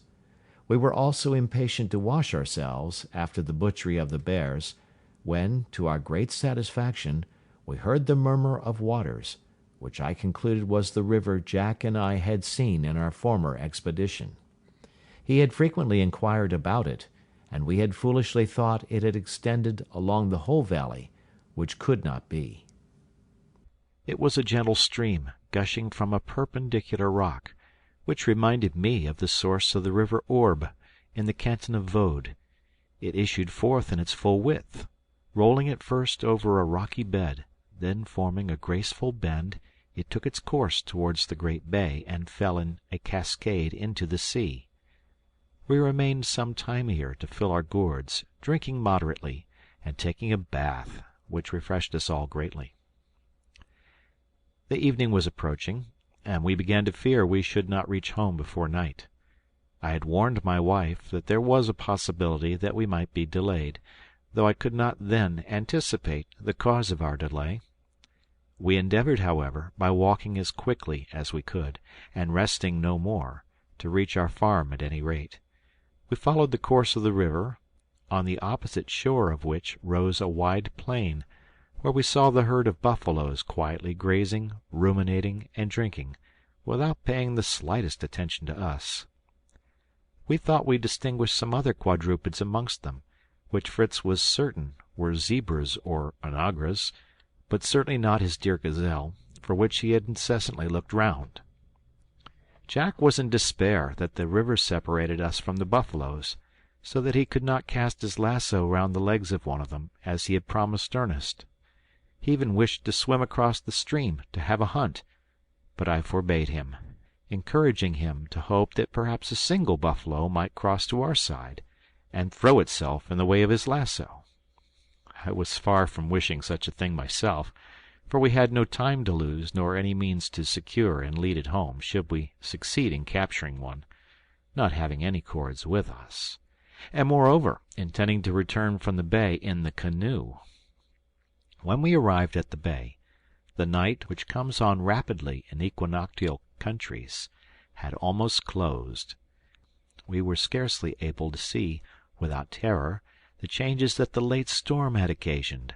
The narrow pass which led from the other side of the island, between the river and a deep stream that flowed from the rocks, was entirely obstructed with rocks and earth fallen upon it, and to render our passage practicable, it was necessary to undertake a labor that the darkness now prevented, and which would at any time be attended by danger. We were obliged then to spend the night in the open air, and separated from our dear and anxious friends at Tent House. Fortunately, Fritz had collected a store of breadfruit for his mother, with which he had filled his own pockets and those of his brothers. These, with water from the river, formed our supper, for we had nothing but the bone of our leg of mutton left. We turned back a little way, to establish ourselves under a clump of trees, where we were in greater safety. We loaded our muskets, we kindled a large fire of dry branches, and recommending ourselves to the protection of God, we lay ourselves down on the soft moss to wait for the first rays of light. With the exception of Jack, who from the first slept as if he had been in his bed, we none of us could rest. The night was beautiful. A multitude of stars shone over our heads in the ethereal vault. Ernest was never tired of gazing on them. After some questions and suppositions on the plurality of worlds, their courses and their distances, he quitted us to wander on the borders of the river, which reflected them in all their brilliancy. From this night his passion for astronomy commenced, a passion which he carried beyond all others. This became his favorite and continual study. nor did he fall far short of Duval, whose history he had read. Whilst he was engaged in contemplation, Fritz and I conversed on our projects for tunneling to the grotto, and on the utility of such a passage, as this side of the island was quite lost to us, from the difficulty in reaching it. "And yet," said I, "it is to this difficulty we owe the safety we have enjoyed. Who can say that the bears and the buffaloes may not find the way through the grotto? I confess I am not desirous of their visits, nor even of those of the onagras. Who knows but they might persuade your favorite Lightfoot to return and live amongst them? Liberty has many charms. Till now we have been very happy on our side of the island, without the productions of this. My dear boy, there is a proverb, 'Let well enough alone.' Let us not have too much ambition. It has ruined greater states than ours." Fritz seemed grieved to give up his plan, and suggested that he could forge some strong bars of iron to place before the opening, which could be removed at will. "But," said I, "they will not prevent the snakes from passing underneath. I have noticed some with terror, as they are animals I have a great antipathy to, and if your mother saw one crawl into her grotto, she would never enter it again, even if she did not die of fright." "Well, we must give it up," said Fritz. "But it is a pity. Do you think, father, that there are more bears in the island than those we killed?" "In all probability," said I. "It is scarcely to be supposed that there should be only 2. I cannot well account for their being here. They can swim very well, and perhaps the abundance of fruit in this part of the island may have attracted them." I then gave my son a short account of their manners and habits, from the best works on the history of these animals. Chapter 45. Chapter 46. Whilst we continued to talk, and to admire the beauty of the stars, they at length began to fade away before the first light of morning. Ernest returned to us, and we awoke Jack, who had slept uninterruptedly, and was quite unconscious where he was. We returned to the pass, which now, by the light of day, seemed to us in a more hopeless state than in the dusk of evening. I was struck with consternation. It appeared to me that we were entirely enclosed at this side, and I shuddered to think of crossing the island again, to pass round at the other end, of the risk we should run of meeting wild beasts, and of the painful and perilous passage along the coral reefs. At that moment I would gladly have consented to open a passage through the grotto, at the hazard of any visitors, in order to get through myself, that I might relieve the anxious feelings of my dear wife and boy. The thoughts of their agony unnerved me, and took away all courage for the commencement of a labor which seemed impossible, our only utensils being a small saw, and a little dibble for taking up plants, which Ernest had been unwilling to leave behind us. The path by which Jack and I had passed was covered with rocks and masses of soil, which obstructed even the course of the stream. We could not discover the place we had forded. The river had opened itself a wider course, far beyond its former one. "It is impossible," said Fritz, gazing on the ruins, "that we can remove all those immense stones without proper tools. But perhaps with a little courage we may cross over them. The rivulet being widened cannot be very deep. At all events, it cannot be worse than the coral reefs." "Let us try. But I fear it will be impossible, at least for him," said I, pointing to Jack. "Him, indeed, papa, and why not?" said the bold fellow. "He is perhaps as strong and more active than some of them. Ask Fritz what he thinks of his workmen. Shall I go the first to show you the way?" And he was advancing boldly, but I checked him, and said, that before we undertook to scale these masses of rock absolutely bare, where we had nothing to support us or to hold by, it would be as well to examine if, by descending lower, we could not find a less dangerous road. We descended to the narrow pass, and found our drawbridge, plantation, all our fortification that my boys were so proud of, and where, at Fritz's request, I had even planted a small cannon, all destroyed, the cannon swallowed up with the rest. My boys deplored their disappointment, but I showed them how useless such a defence must ever be. Nature had provided us with a better fortification than we could construct, as we had just now bitterly experienced. We had descended several yards lower with incredible difficulty, plunged in a wet, heavy soil, and obliged to step across immense stones, when Fritz, who went first, cried out joyfully, "The roof, Papa!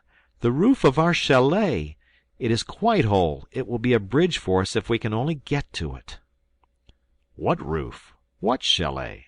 said I in astonishment. "The roof of our little hermitage," said he, "which we had covered so well with stones like the Swiss chalets." I then recollected that I had made this little hut, after the fashion of the Swiss chalet, of bark, with a roof nearly flat and covered with stones, to secure it against the winds. It was this circumstance and its situation that had saved it in the storm. I had placed it opposite the cascade, that we might see the fall in all its beauty, and consequently a little on one side of the passage filled up by the fall of the rocks. Some fragments reached the roof of the hut, and we certainly could not have entered it, but the chalet was supported by this means, and the roof was still standing and perfectly secure. We contrived to slide along the rock which sustained it. Jack was the first to stand on the roof and sing victory. It was very easy to descend on the other side, holding by the poles and pieces of bark, and we soon found ourselves safe in our own island. Ernest had lost his gun in the passage. Not being willing to resign his bag of curiosities, he had dropped the gun into the abyss. "You may take the gun I left in the canoe," said Fritz, "but another time throw away your stones and keep your gun. You will find it a good friend in need." "Let us embark in our canoe," cried Jack. "The sea! The sea! Long live the waves! They are not as hard as the stones." I was very glad to have the opportunity of conveying my canoe back to the port of Tent House. Our important occupations had prevented me till now, and everything favored the plan. The sea was calm, the wind favorable, and we should arrive at home sooner and with less fatigue than by land. We skirted the great bay to the cabbage palm wood. I had moored the canoe so firmly to one of the palms that I felt secure of it being there. We arrived at the place, and no canoe was there. The mark of the cord which fastened it was still to be seen round the tree, but the canoe had entirely disappeared. Struck with astonishment, we looked at each other with terror, and without being able to articulate a word. What was become of it? "Some animal, the jackals, a monkey perhaps, might have detached it," said Jack. "But they could not have eaten the canoe." And we could not find a trace of it, any more than of the gun Fritz had left in it.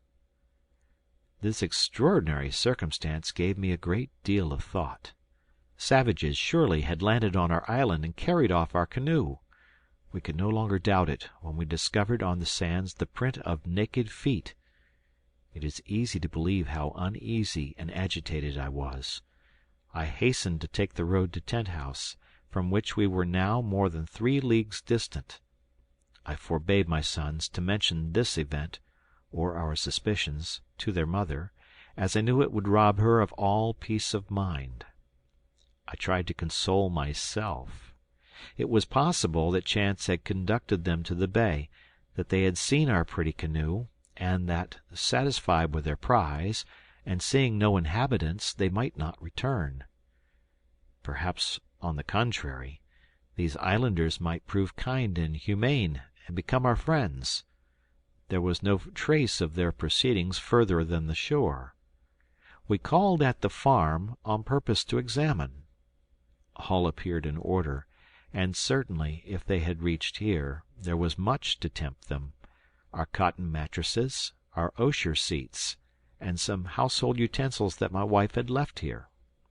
Our geese and fowls did not appear to have been alarmed, but were pecking about as usual for worms and insects. I began to hope that we might get off with the loss of our canoe, a loss which might be repaired. We were a sufficient number, being well armed, not to be afraid of a few savages, even if they penetrated further into the island and showed hostile intentions. I exhorted my sons to do nothing to irritate them, on the contrary, to meet them with kindness and attention, and to commit no violence against them unless called on to defend their lives. I also recommended them to select from the wrecked chest some articles likely to please the savages, and to carry them always about with them. "And I beseech you once more," added I, "not to alarm your mother." They promised me, and we continued our road unmolested to Falcon's Nest. Jack preceded us, delighted, he said, to see our castle again, which he hoped the savages had not carried away. Suddenly we saw him return, running, with terror painted on his countenance. "They are there," said he. "They have taken possession of it. Our dwelling is full of them. Oh, how frightful they are! What a blessing Mamma is not there. She would have died of fright to see them enter." I confess I was much agitated, but, not wishing to expose my children to danger before I had done all in my power to prevent it, I ordered them to remain behind till I called them. I broke a branch from a tree hastily, which I held in one hand, and in the other some long nails, which I found by chance in the bottom of my pocket, and I advanced thus to my tree castle. I expected to have found the door of my staircase torn open and broken, and our new guest ascending and descending, but I saw at once it was closed as I had left it. Being of bark, it was not easily distinguished. How had these savages reached the dwelling 40 feet from the ground? I had placed planks before the great opening. They were no longer there. The greater part of them had been hurled down to the ground, and I heard such a noise in our house that I could not doubt Jack's report. I advanced timidly, holding up in the air the branch and my offerings, when I discovered, all at once, that I was offering them to a troop of monkeys, lodged in the fortress, which they were amusing themselves by destroying. We had numbers of them in the island, some large and mischievous, against whom we had had some difficulty in defending ourselves when crossing the woods, where they principally dwelt. The frequent report of firearms round our dwelling had kept them aloof till now, when, emboldened by our absence, and enticed by the figs on our tree, they had come in crowds. These vexatious animals had got through the roof, and once in, had thrown down the planks that covered the opening. They made the most frightful grimaces, throwing down everything they could seize. Although this devastation caused me much vexation, I could not help laughing at their antics, and at the humble and submissive manner in which I had advanced to pay homage to them. I called my sons, who laughed heartily, and rallied the prince of the monkeys without mercy for not knowing his own subjects. Fritz wished much to discharge his gun amongst them, but I forbade him. I was too anxious to reach Tent House to be able to turn my thoughts on these depredators just now. We continued our journey, but I pause here. My heart is oppressed. My feelings when I reached home require another chapter to describe them, and I must summon courage for the task. End of chapter. Chapter 47.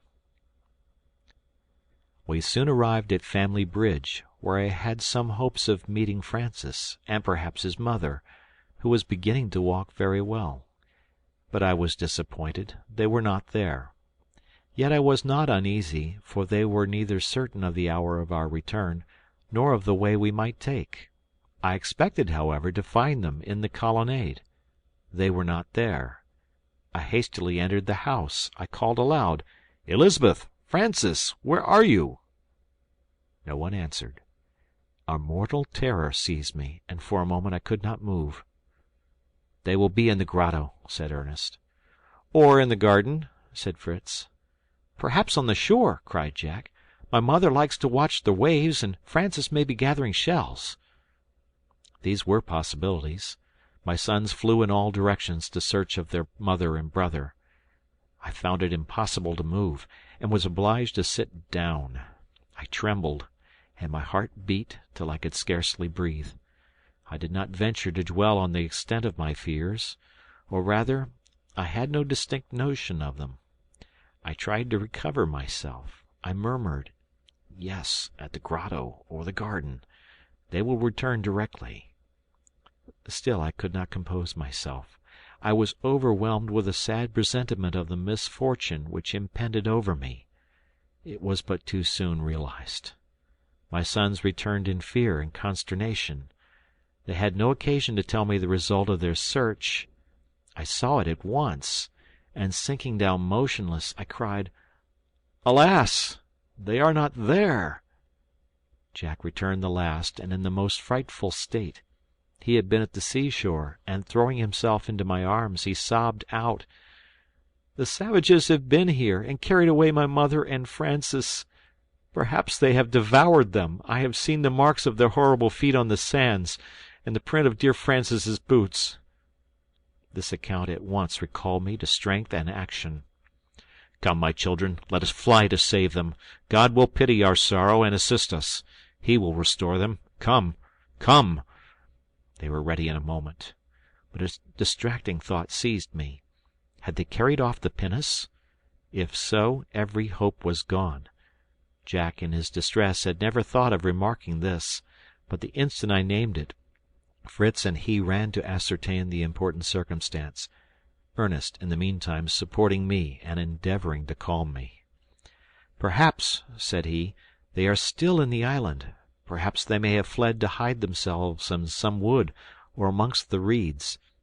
Even if the pinnace be left, it would be prudent to search the island from end to end before we leave it. Trust Fritz and me, we will do this, and even if we find them in the hands of the enemy, we will recover them.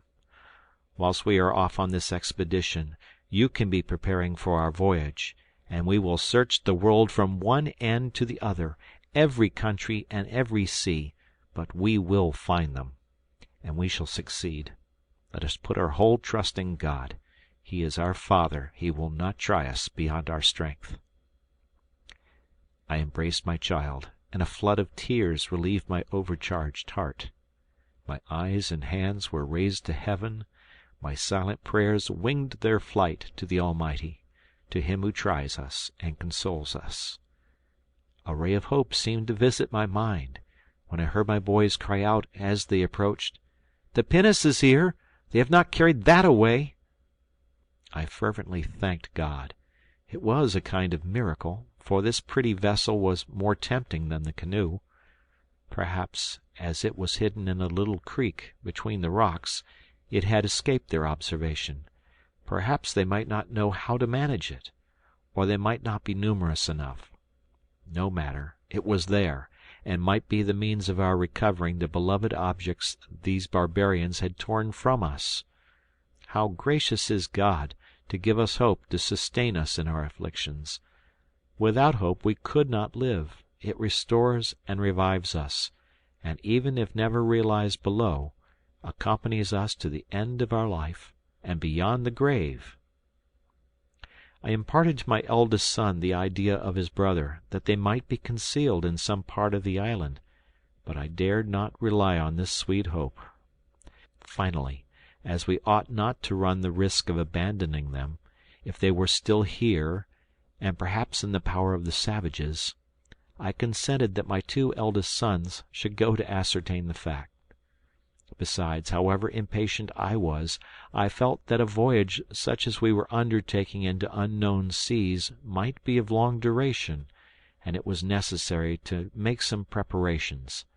I must think on food, water, arms, and many other things. There are situations in life which seize the heart and soul, rendering us insensible to the wants of the body. This we now experienced. We had just come from a painful journey, on foot, of 24 hours, during which we had had little rest and no sleep. Since morning we had eaten nothing but some morsels of the breadfruit. It was natural that we should be overcome with fatigue and hunger. But we none of us had even thought of our own state.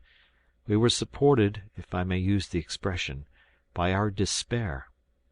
At the moment that my sons were going to set out, the remembrance of their need of refreshment suddenly occurred to me, and I besought them to rest a little and take something.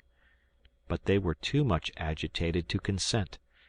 I gave Fritz a bottle of canary, and some slices of roast mutton I met with, which he put in his pocket.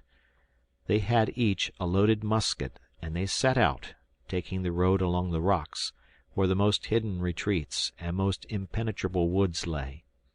They promised me to fire off their pieces frequently to let their mother know that they were there, if she was hidden among the rocks. They took also one of the dogs. Flora we could not find, which made us conclude she had followed her mistress, to whom she was much attached.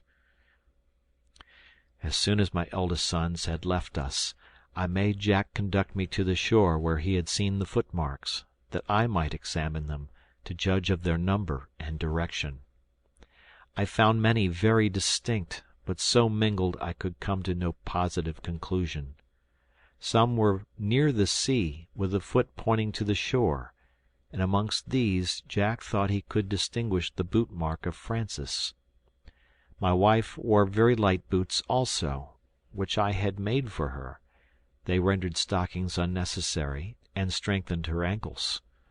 I could not find the trace of these, but I soon discovered that my poor Elizabeth had been here, from a piece torn from an apron she wore, made of her own cotton and dyed red. I had now not the least doubt that she was in the canoe with her son. It was a sort of consolation to think they were together, but how many mortal fears accompanied this consolation! Oh, was I ever to see again these objects of my tenderest affection? Certain now that they were not in the island, I was impatient for the return of my sons, and I made every preparation for our departure. The first thing I thought of was the wrecked chest, which would furnish me with means to conciliate the savages, and to ransom my loved ones. I added to it everything likely to tempt them, utensils, stuffs, trinkets. I even took with me gold and silver coin, which was thrown on one side as useless, but might be of service to us on this occasion. I wished my riches were 3 times as much as they were, that I might give all in exchange for the life and liberty of my wife and son. I then turned my thoughts on those remaining to me. I took, in bags and gourds, all that we had left of cassava bread, manioc roots, and potatoes, a barrel of salt fish, 2 bottles of rum, and several jars of fresh water. Jack wept as he filled them at his fountain, which he perhaps might never see again, any more than his dear Valiant, whom I set at liberty, as well as the cow, ass, buffalo, and the beautiful onagra. These docile animals were accustomed to us and our attentions, and they remained in their places, surprised that they were neither harnessed nor mounted. We opened the poultry yard and pigeon cote. The flamingo would not leave us. It went and came with us from the house to the pinnace. We took also oil, candles, fuel, and a large iron pot to cook our provisions in. For our defence I took 2 more guns, and a small barrel of powder, all we had left.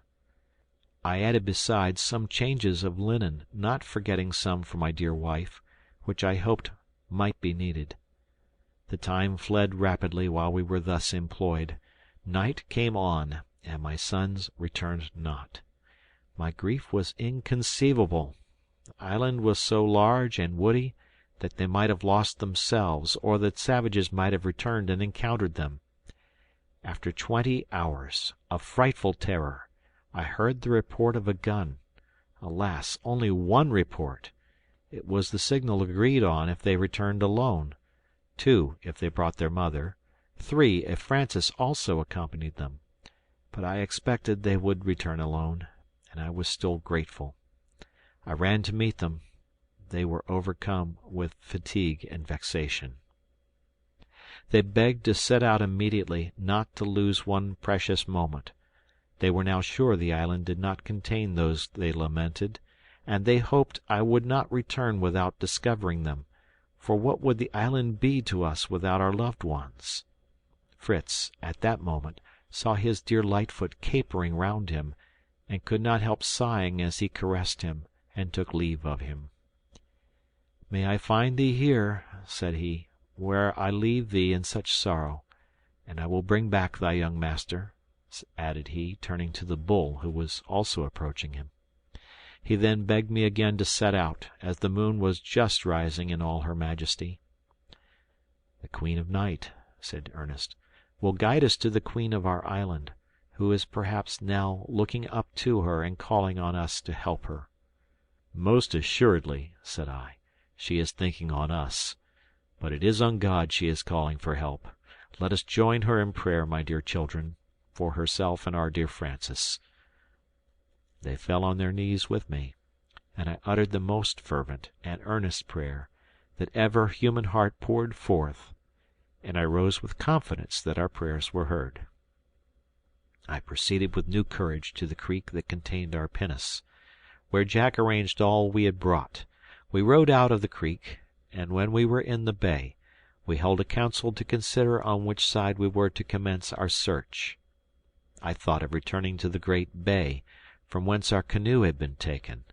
My sons, on the contrary, thought that these islanders, content with their acquisition, had been returning homewards, coasting along the island, when an unhappy chance had led their mother and brother to the shore, where the savages had seen them and carried them off. At the most, they could be but a day before us, but that was long enough to fill us with dreadful anticipations. I yielded to the opinion of my sons, which had a great deal of reason on its side.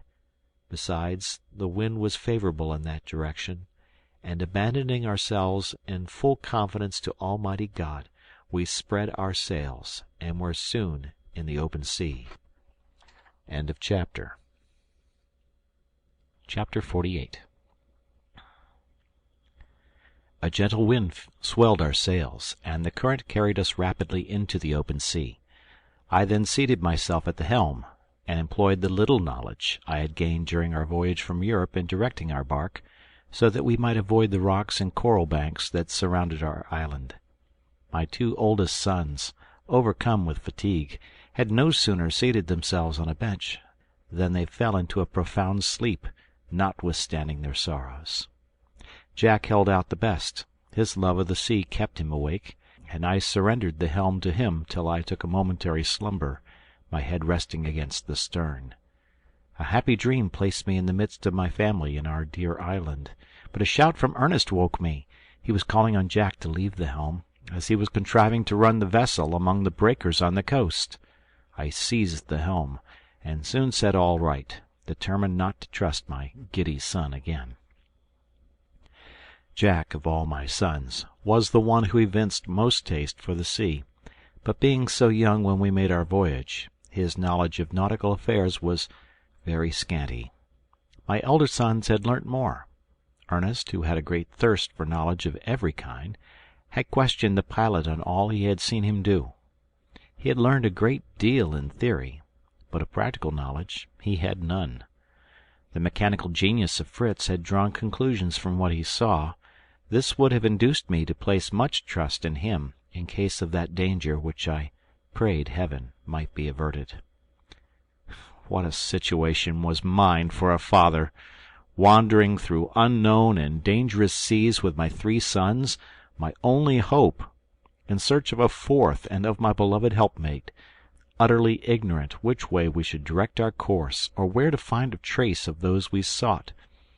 How often do we allay the happiness granted us below by vain wishes!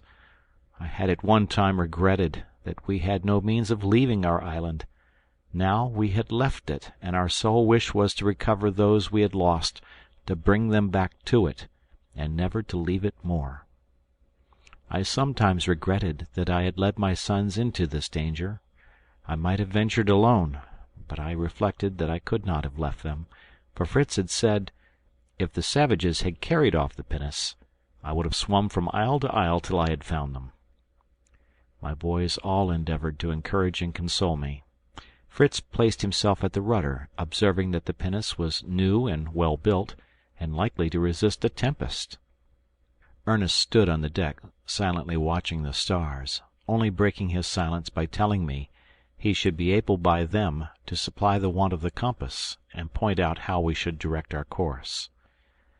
Jack climbed dexterously up the mast to let me see his skill. We called him the cabin boy. Fritz was the pilot, Ernest the astronomer, and I was the captain and commander of the expedition. Daybreak showed us we had passed far from our island, which now only appeared a dark speck. I, as well as Fritz and Jack, was of the opinion that it would be advisable to go round it, and try our fortune on the opposite coast. But Ernest, who had not forgotten his telescope, was certain he saw land in a direction he pointed out to us. We took the glass, and were soon convinced he was right. As day advanced, we saw the land plainly, and did not hesitate to sail towards it. As this appeared the land nearest to our island, we supposed the savages might have conveyed their captives there. But more trials awaited us before we arrived there. It being necessary to shift the sail, in order to reach the coast in view, my poor cabin boy Jack ran up the mast, holding by the ropes. But before he reached the sail, the rope which he held broke suddenly. He was precipitated into the sea, and disappeared in a moment, but he soon rose to the surface, trying to swim, and mingling his cries with ours. Fritz, who was the first to see the accident, was in the water almost as soon as Jack, and seizing him by the hair, swam with the other hand, calling on him to try and keep afloat and hold by him. When I saw my two sons thus struggling with the waves, that were very strong from a land wind, I should in my despair have leaped in after them. But Ernest held me, and implored me to remain to assist in getting them into the pinnace. He had thrown ropes to them, and a bench which he had torn up with the strength of despair. Fritz had contrived to catch one of the ropes, and fasten it round Jack, who still swam but feebly, as if nearly exhausted. Fritz had been considered an excellent swimmer in Switzerland. He preserved all his presence of mind, calling to us to draw the rope gently, while he supported the poor boy and pushed him towards the pinnace. At last I was able to reach and draw him up, and when I saw him extended nearly lifeless at the bottom of the pinnace, I fell down senseless beside him. How precious to us now was the composed mind of Ernest! In the midst of such a scene he was calm and collected. Promptly disengaging the rope from the body of Jack, he flung it back to Fritz, to help him in reaching the pinnace, attaching the other end firmly to the mast.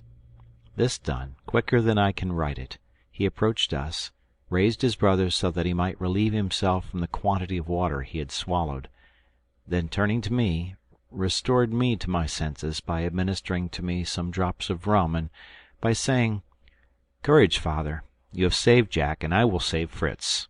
He has hold of the rope, he is swimming strongly, he is coming, he is here." He left me to assist his brother, who was soon in the vessel and in my arms. Jack, perfectly recovered, joined him, and fervently did I thank God for granting me, in the midst of my trials, such a moment of happiness. We could not help fancying this happy preservation was an augury of our success in our anxious search, and that we should bring back the lost ones to our island. "Oh, how terrified Mamma would have been," said Jack, "to see me sink! I thought I was going, like a stone, to the bottom of the sea, but I pushed out my arms and legs with all my strength, and up I rose." He, as well as Fritz, was quite wet. I had by chance brought some changes of clothes, which I made them put on, after giving each a little rum. They were so much fatigued, and I was so overcome by my agitation, that we were obliged to relinquish rowing most unwillingly, as the skies threatened a storm. We gradually began to distinguish clearly the island we wished to approach, and the land birds, which came to rest on our sails, gave us hopes that we should reach it before night. But suddenly such a thick fog arose that it hid every object from us, even the sea itself, and we seemed to be sailing among the clouds. I thought it prudent to drop our anchor, as fortunately we had a tolerably strong one, but there appeared so little water that I feared we were near the breakers, and I watched anxiously for the fog to dissipate and permit us to see the coast. It finally changed into a heavy rain, which we could with difficulty protect ourselves from. There was, however, a half-deck to the pinnace, under which we crept, and sheltered ourselves. Here, crowded close together, we talked over the late accident.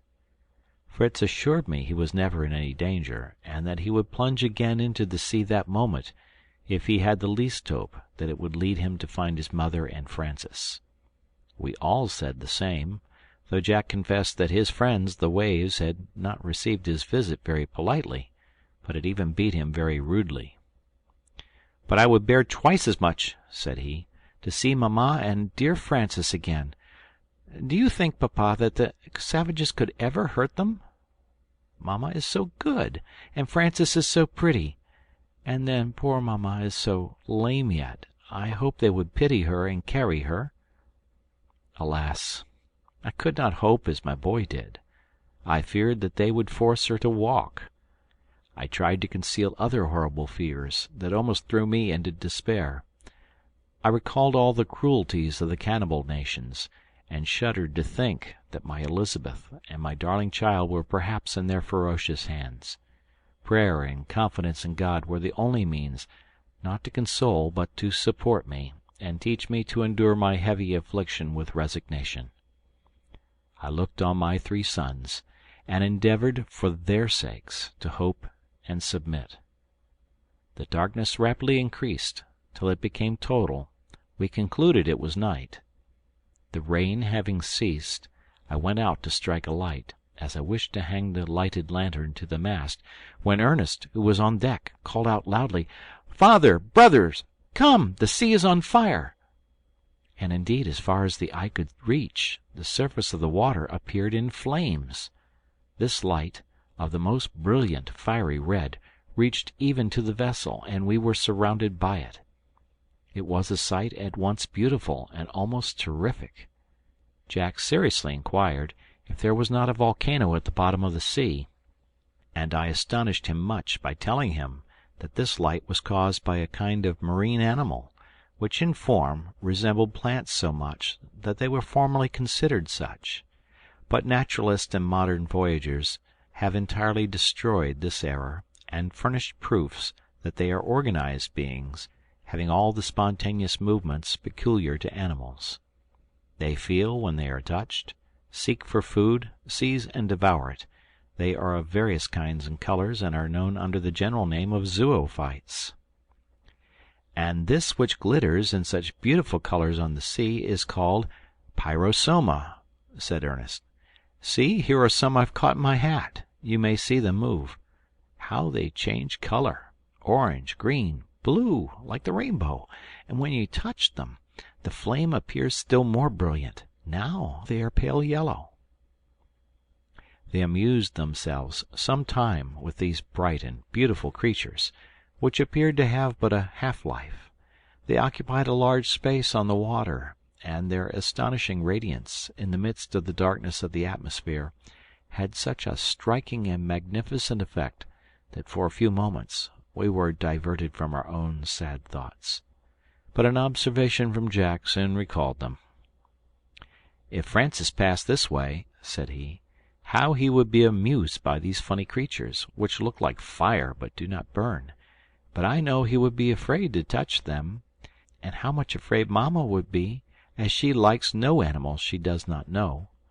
Ah, how glad I shall be to tell her all about our voyage, and my excursion into the sea, and how Fritz dragged me by the hair, and what they call these fiery fishes. Tell me again, Ernest. Pyrosoma, Mr. Perowne calls them," said Ernest. "The description of them is very interesting in his voyage, which I have read to mamma, and as she would recollect it, she would not be afraid." "I pray to God," replied I, "that she may have nothing more to fear than the pyrosoma, and that we may soon see them again with her and Francis." We all said Amen, and the day breaking, we decided to weigh the anchor and endeavor to find a passage through the reefs to reach the island which we now distinctly saw, and which seemed an uncultivated and rocky coast. I resumed my place at the helm. My sons took the oars, and we advanced cautiously, sounding every minute. What would have become of us if our pinnace had been injured?